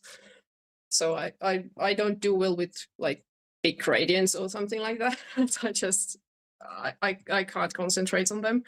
So busy puzzles are, I think, kind of easy because I can more easily switch between things. Like if something starts to get tough or don't know where to put pieces, I can just move the other things, or usually I just go through the pile and like take pieces that I recognize, so that I have like a handful of pieces, and then just put them there, and then go through the pile again and take a handful of pieces and put them there. And so I'm a bit chaotic. So busy puzzles usually work well with that. It's cool that you say that, because I know there's a lot of puzzlers that really emphasize organization and control, and being very methodical on how they go through things. But there is a lot to be said for, hey, it's perfectly fine to like jump around really rapidly and make progress in little bits and starts here and there. I know that for some puzzlers, they try to pick out like all of one color or all of one texture and try to get those kind of islands built out. But it doesn't sound like that's your procedure on something like this. Is that fair? Yeah, it's usually not. But sometimes if the areas are small enough, yeah, I do that. Like I did start with the sky and the green pieces because those were easiest to like pick out. But usually when the areas are much larger, then I just don't. but I think it's also that I start to feel frustrated easily when the areas are too big and I don't know what to do with it. So when the areas are smaller like this, or details are smaller like this, it's easier for me because I don't start to feel frustrated with the puzzle. And when I feel frustrated, I slow down or just have a stop. so it does help me to have more things to concentrate on. I totally get it. There's being able to stay positive in the face of adversity is really important for speed puzzling, because it's easy to get into that cycle of, it's not going well, and then you focus on it not going well rather than solving things, right? Yeah.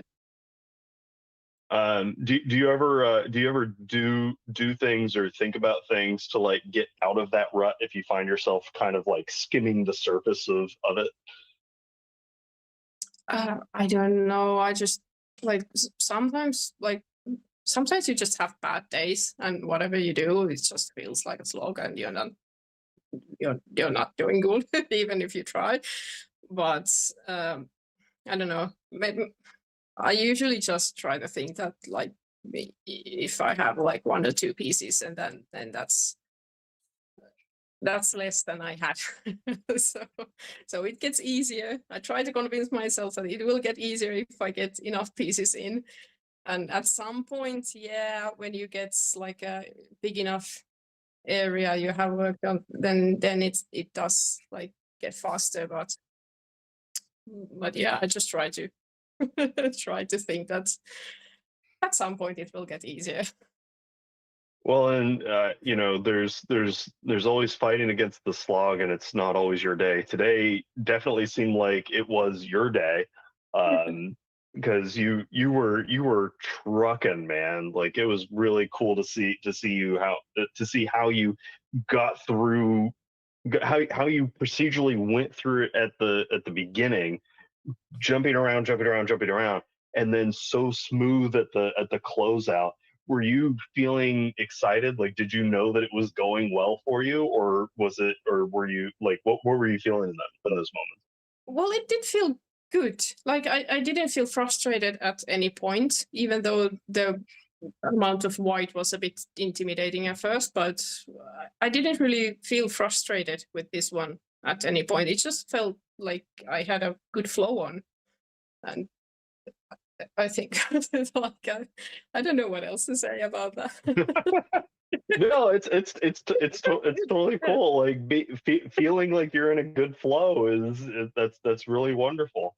And I like correct me if I'm wrong, but I think some of your like you tend to have a time that's closer to like 50 minutes or so, maybe a little maybe a little over. So like Yeah, usually at in 40s or 50s or something like that. okay, somewhere in there. Okay, yeah. Like a few times under 40, but that's not that many. But usually around this. This is like, I think this is like what I usually do get on puzzles when I'm feeling good. Yeah. Okay.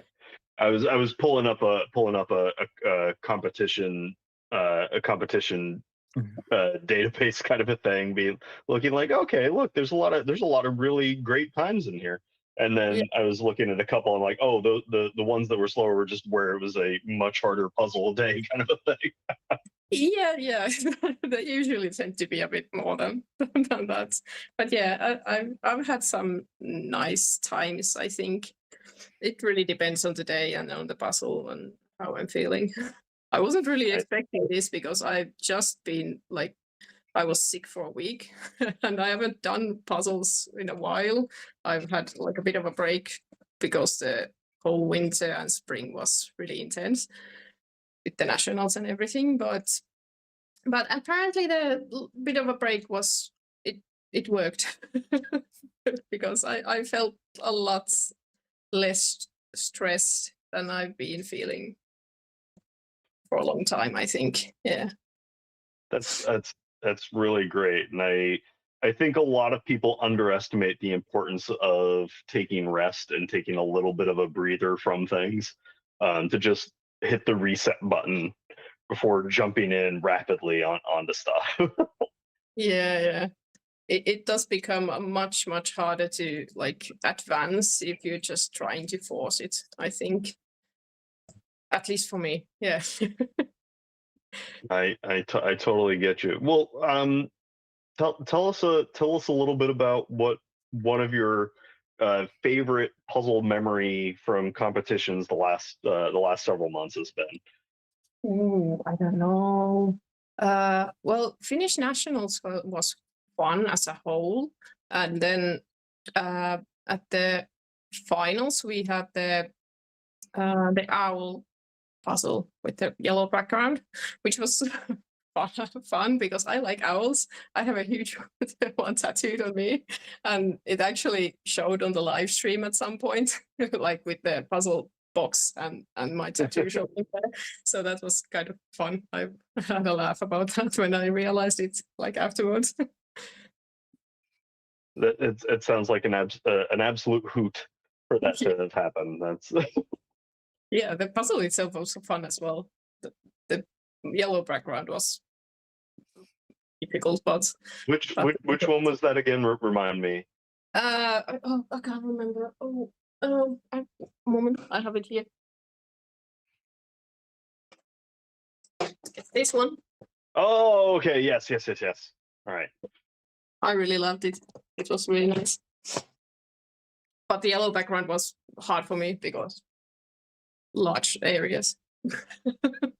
I was about to say I could see where about 2/3 of that puzzle you would absolutely adore because Yeah. of the like busy, unique, chunky kind of stuff in it, and then that yellow sky is a little bit of a drag.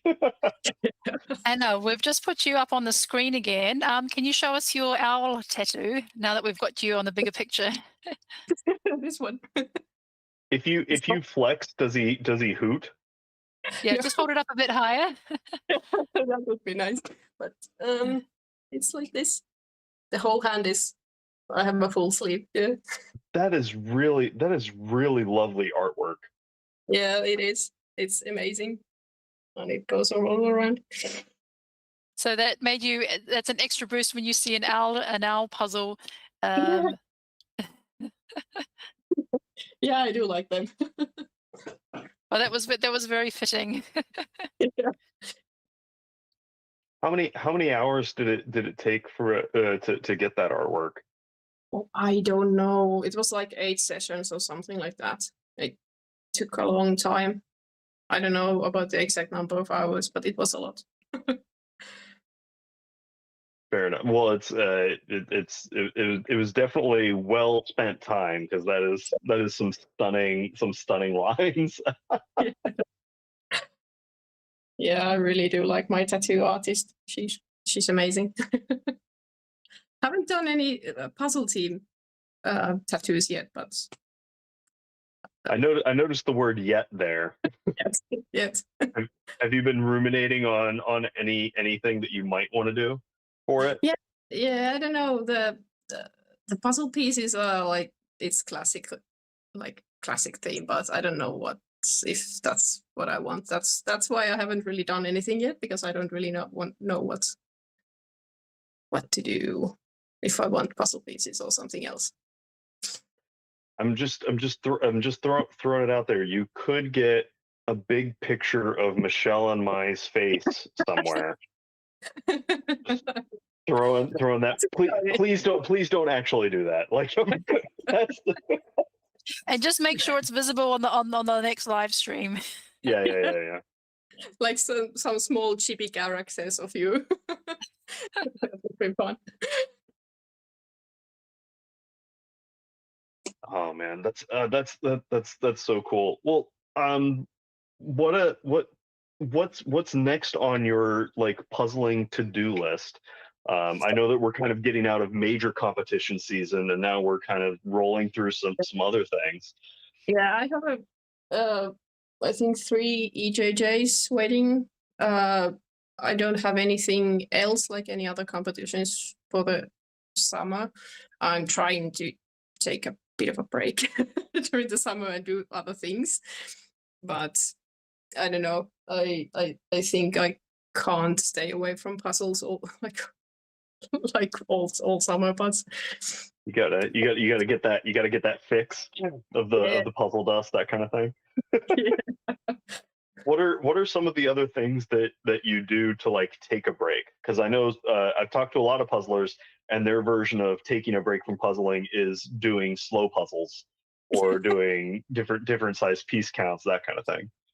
Yeah, that's one thing. Yeah, sure. Well, I have 2 dogs, so I usually just spend time with them and like do more of a like more training stuff with them and take longer walks and stuff like that. I also like knit and crochet, so I do those kind of things as well. But other than that, just hanging out really. Don't really do like I don't really have like any other like a big hobby that would take time and money because I don't really have that much extra time and money. so I just try to enjoy like other things in my normal day-to-day life. That's so cool. Well, I'm glad that part of the things you enjoy and you want to spend your time on is hanging out with us and doing puzzles with all these other folks. It's so cool, and I'm glad we finally get a chance to talk with you for a little bit. It's been fun, yeah. I've really been like kind of surprised at the whole like puzzle community because like when I started doing these, I didn't really like realize that how involved and friendly everyone is. So it's been really fun to see that everyone is so nice. It's I'm always blown away by the kindness of strangers, especially in the puzzle world. Because I think we're a very special breed of slightly goofbally, but also well-meaning. Yeah, and I know you're doing online events, and that's going to be really cool. I hope you have a couple of people that you get to like puzzle around with, just like during downtimes. Well, not that much. I do puzzles with my cousin, but she lives like in a like on the other side of Finland, so we don't really see that much like face to face, which is I would like there to be more opportunities to puzzle with her, but I don't really have any my other friends don't really understand puzzles, so I don't have that many people that I can puzzle with. Well, I'm maybe trying maybe to not. people. Well, maybe not yet. And do you have like Instagram or Facebook, or where could people hit you up if they wanted to do a puzzle with you? Well, I do have an Instagram account for my puzzle stuff. I'm a bit bad with social media, so I haven't really updated anything there. But I do have an Instagram account. It's like what was it? Rule puzzle, yeah. Like RUU puzzle? Yeah. Well, you definitely right. have something to post about now. I expect to see a post about this puzzle on your Instagram in the next 24 hours. Yeah, definitely. I've also been meaning to post about the Finnish nationals, but I haven't been doing that. I'm behind on usually- recaps too. I haven't done the U.S. national one or the UK. Like I have all sorts of catching up to do too. So don't stress about that. But we are really excited for you, and just keep plugging away, and I hope that you get to do more just fun puzzling over the next couple of weeks and hit the reset button. Yeah, I definitely will. Thanks. Yeah, well, congrats, Anna, and thanks. Sorry, is it Anne or Anna? How do you pronounce Anne. it? Anna. Okay. It's Anne, but Anna. everything. Yeah. Well, Cool. thank you so much, and congratulations on a fantastic result today. And yeah, thanks for taking the time to chat with us. We'll see you at the next one. Yeah, thank you. Thank Bye. you. Good Cheers. night. All right, we're at 1 hour and 42 minutes. So we have my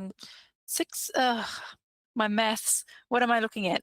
18 minutes, just under 18 minutes left. But we have a lot of people. Oh, look, Diksha just finished. Well done, Diksha. Let's go. And Marika coming into the close, Kenneth, Eden, looking really good, and everybody else making really good progress so far. So we're going to have a chat with Ajalyn. I'm sure she's got her little friend Remy there on the shoulder that we can get a better look at him. And I really like what she said about the World Series. But before we chat about the World Series, I'd love to know how you went today, what you thought of the puzzle. I got really scared because it was too wide and too busy, and it's my weakest kind of puzzle, but it was really enjoyable. I really like it. I like the challenges. Oh, yeah, that's good to hear. Yeah, so tell us about your friend on your shoulder.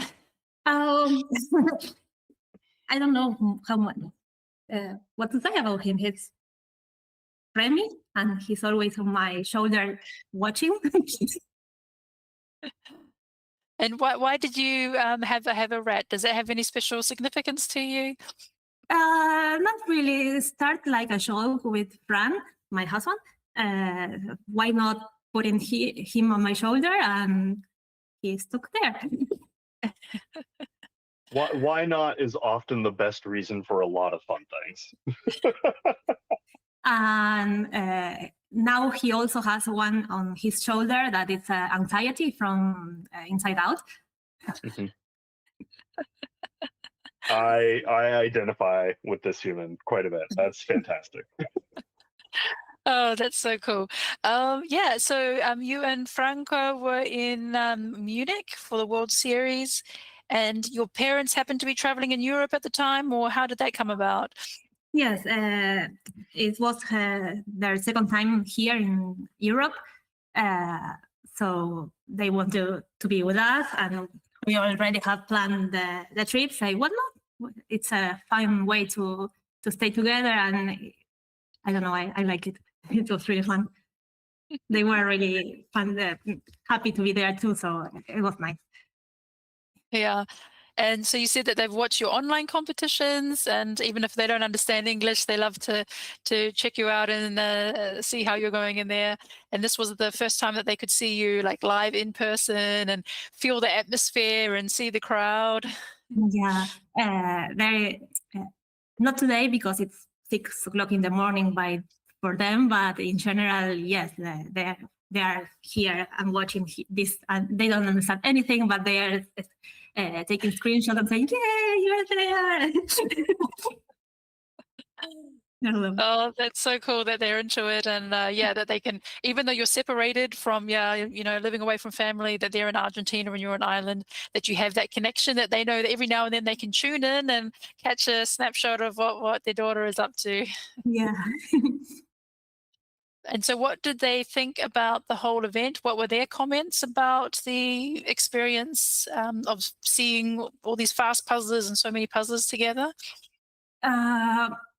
Well, they already seen it, but online, so they more or less know what's about the experience or other things.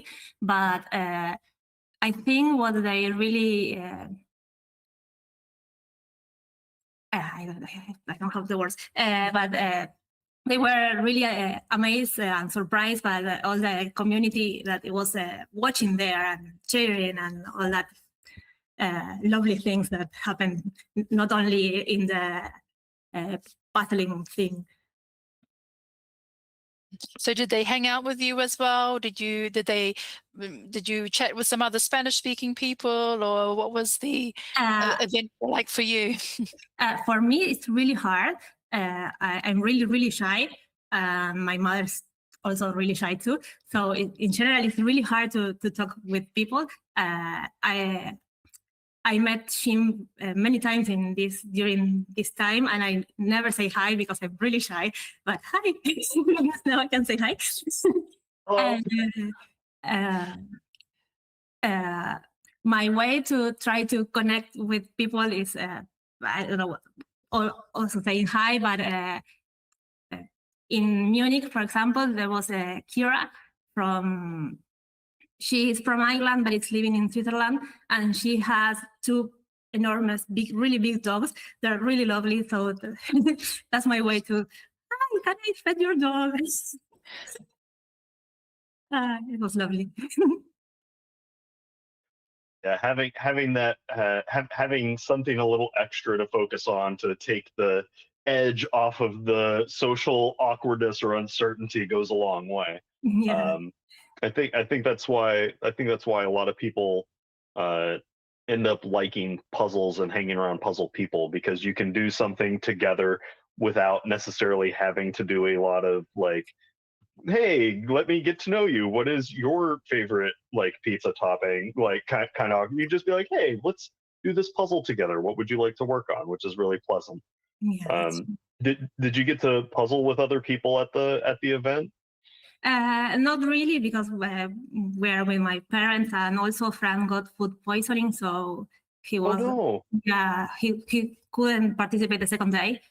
It was really sad, but he's okay. Oh no! Yeah.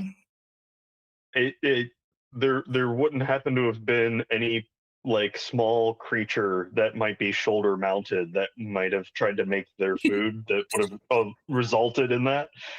We don't know. We did the same joke. Yeah.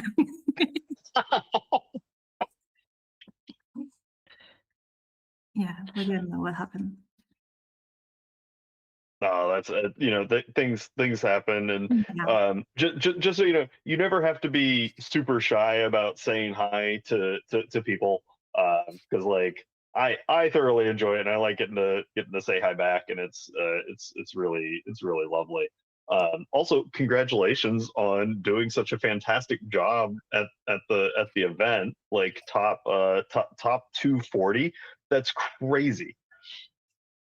Thank you. Were you really like excited and proud of yourself? Was that kind of what you were expecting, or? honestly, I was really scared about the images, so I didn't expect to finish any of the puzzles, but I finished almost all of them, 4 of them. So I was really happy. Oh, congrats. That's awesome.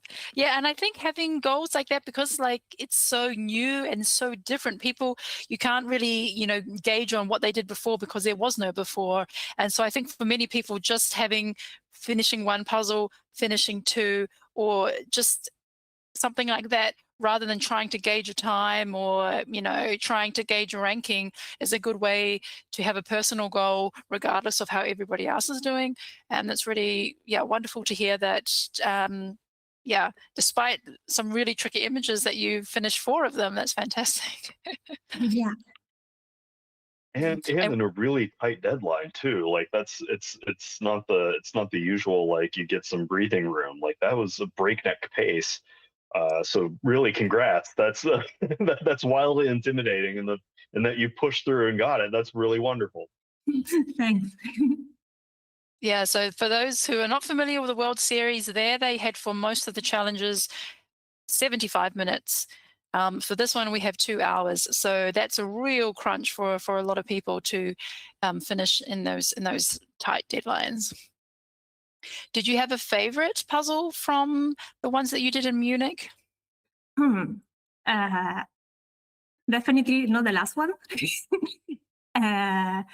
But the rest was really, really, I liked all of them. It's hard to choose. The first one, I thought it was going to be my favorite, but I think the capybara one, the unboxed one, was the most fun part. Yeah. And which animal did you think they were when you were putting these little brown animals together? What were you thinking you were puzzling? I don't know. I think I said they're animals. I put it on the side. I was building there was a house, violet house, and the road. So I was focusing on those things, and then well, okay. Now I have a lot of brown things. Let's put it together and let's find out what it is. Yeah. It's fun that even though that wasn't the fastest puzzle, that might have been the one that you enjoyed the most. Do you think it's because you were like solving a riddle as you were doing it, and so there's this like extra layer of things, or why do you think that is? I think I like illustrations in general, and also my weakest point, that's why it was really hard for me, this kind of puzzle, today puzzles, is that it's hard for me to watch the image. So I'm more like a pattern recognition and trying to solve things. So it wasn't not that hard not having the image, but it wasn't my fastest either, but it was fun. Well, and that's the biggest thing. Like, it was fun, and you still did really fast. Like, you got it in well under the deadline. That's a big deal. Oh my gosh! Have you been to Munich before? No, it was my first time. What did you think? We didn't see much because it's funny because the night before the competition started, I twist my ankle. Oh no! Yeah, I was watching the wheel, the giant wheel there, and there was a missing card. So I was, why is there a missing card? And I twist my. Oh no! I'm sorry. Yeah, I was so wait, you puzzled that well while being injured?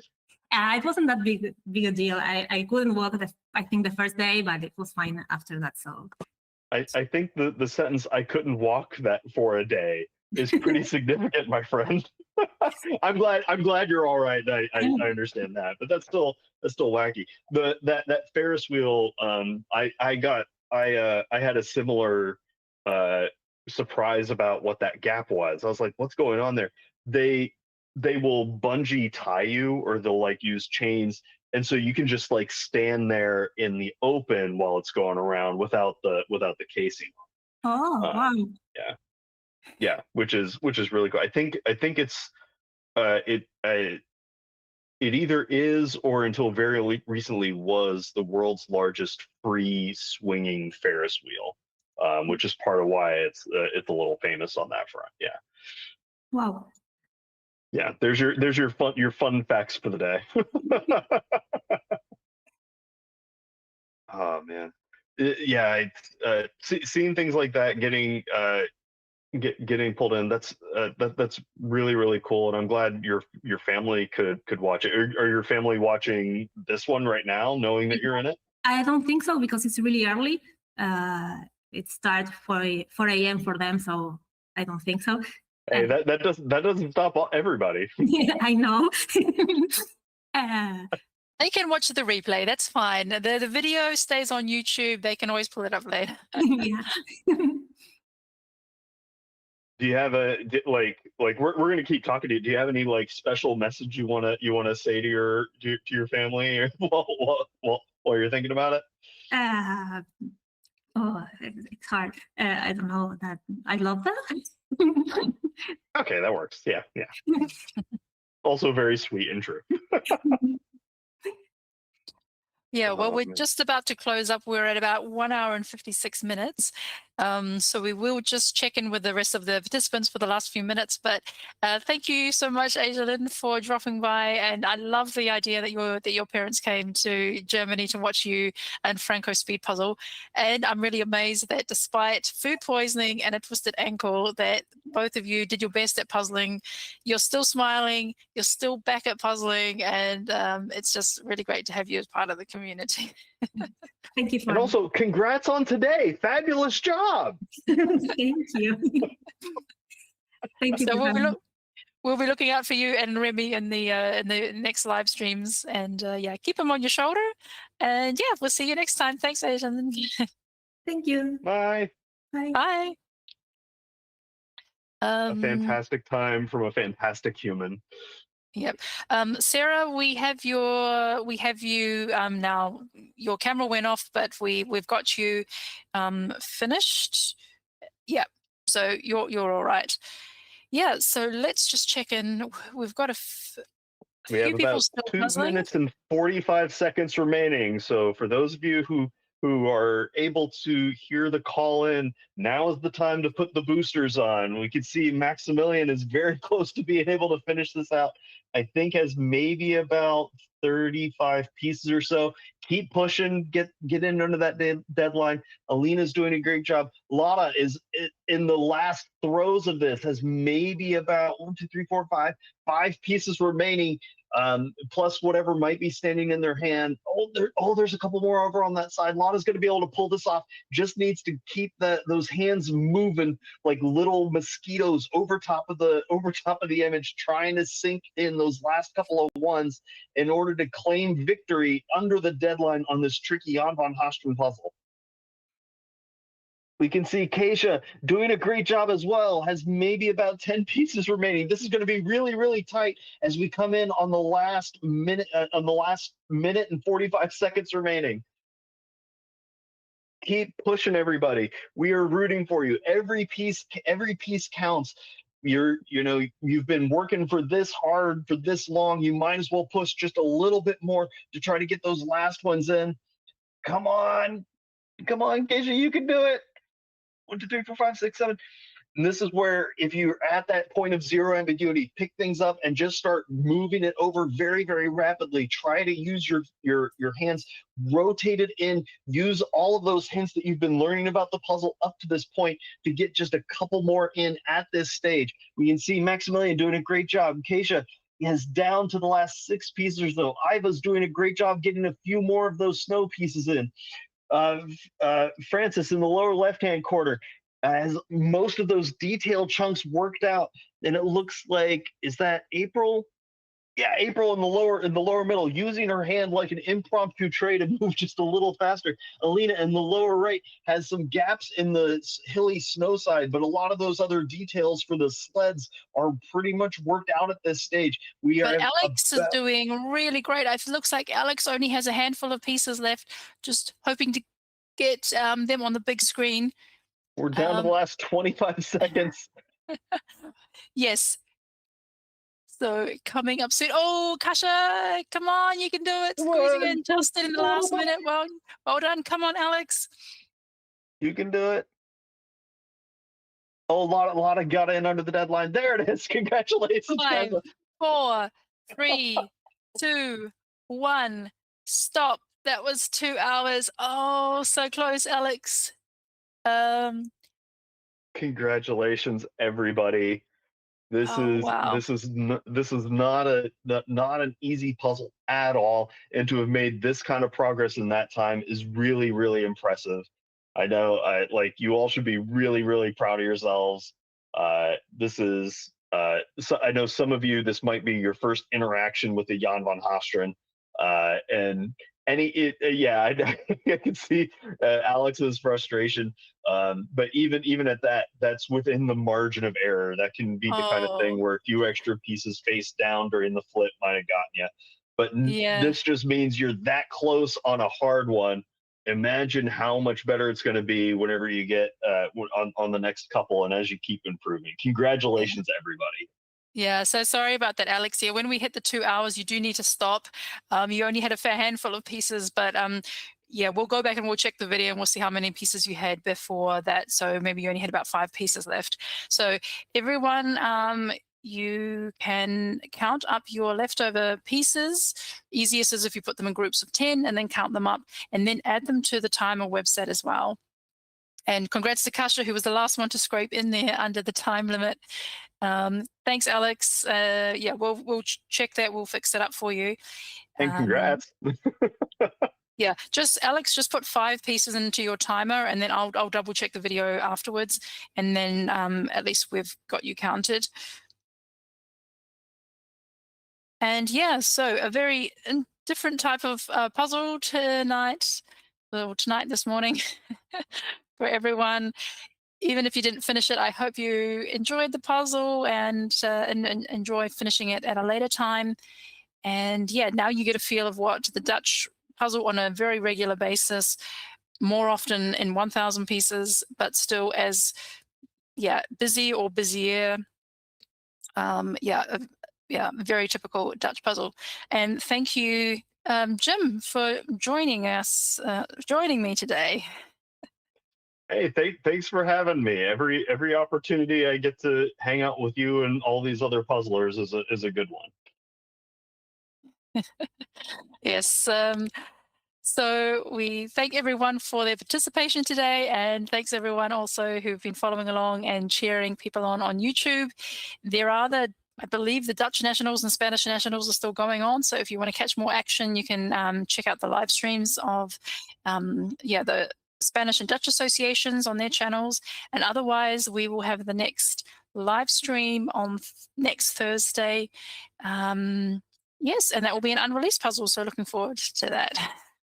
Be there or be a parallelogram. All right. So, Eric, you can turn off the live stream and we say goodbye to everyone and happy puzzling. Bye and congrats.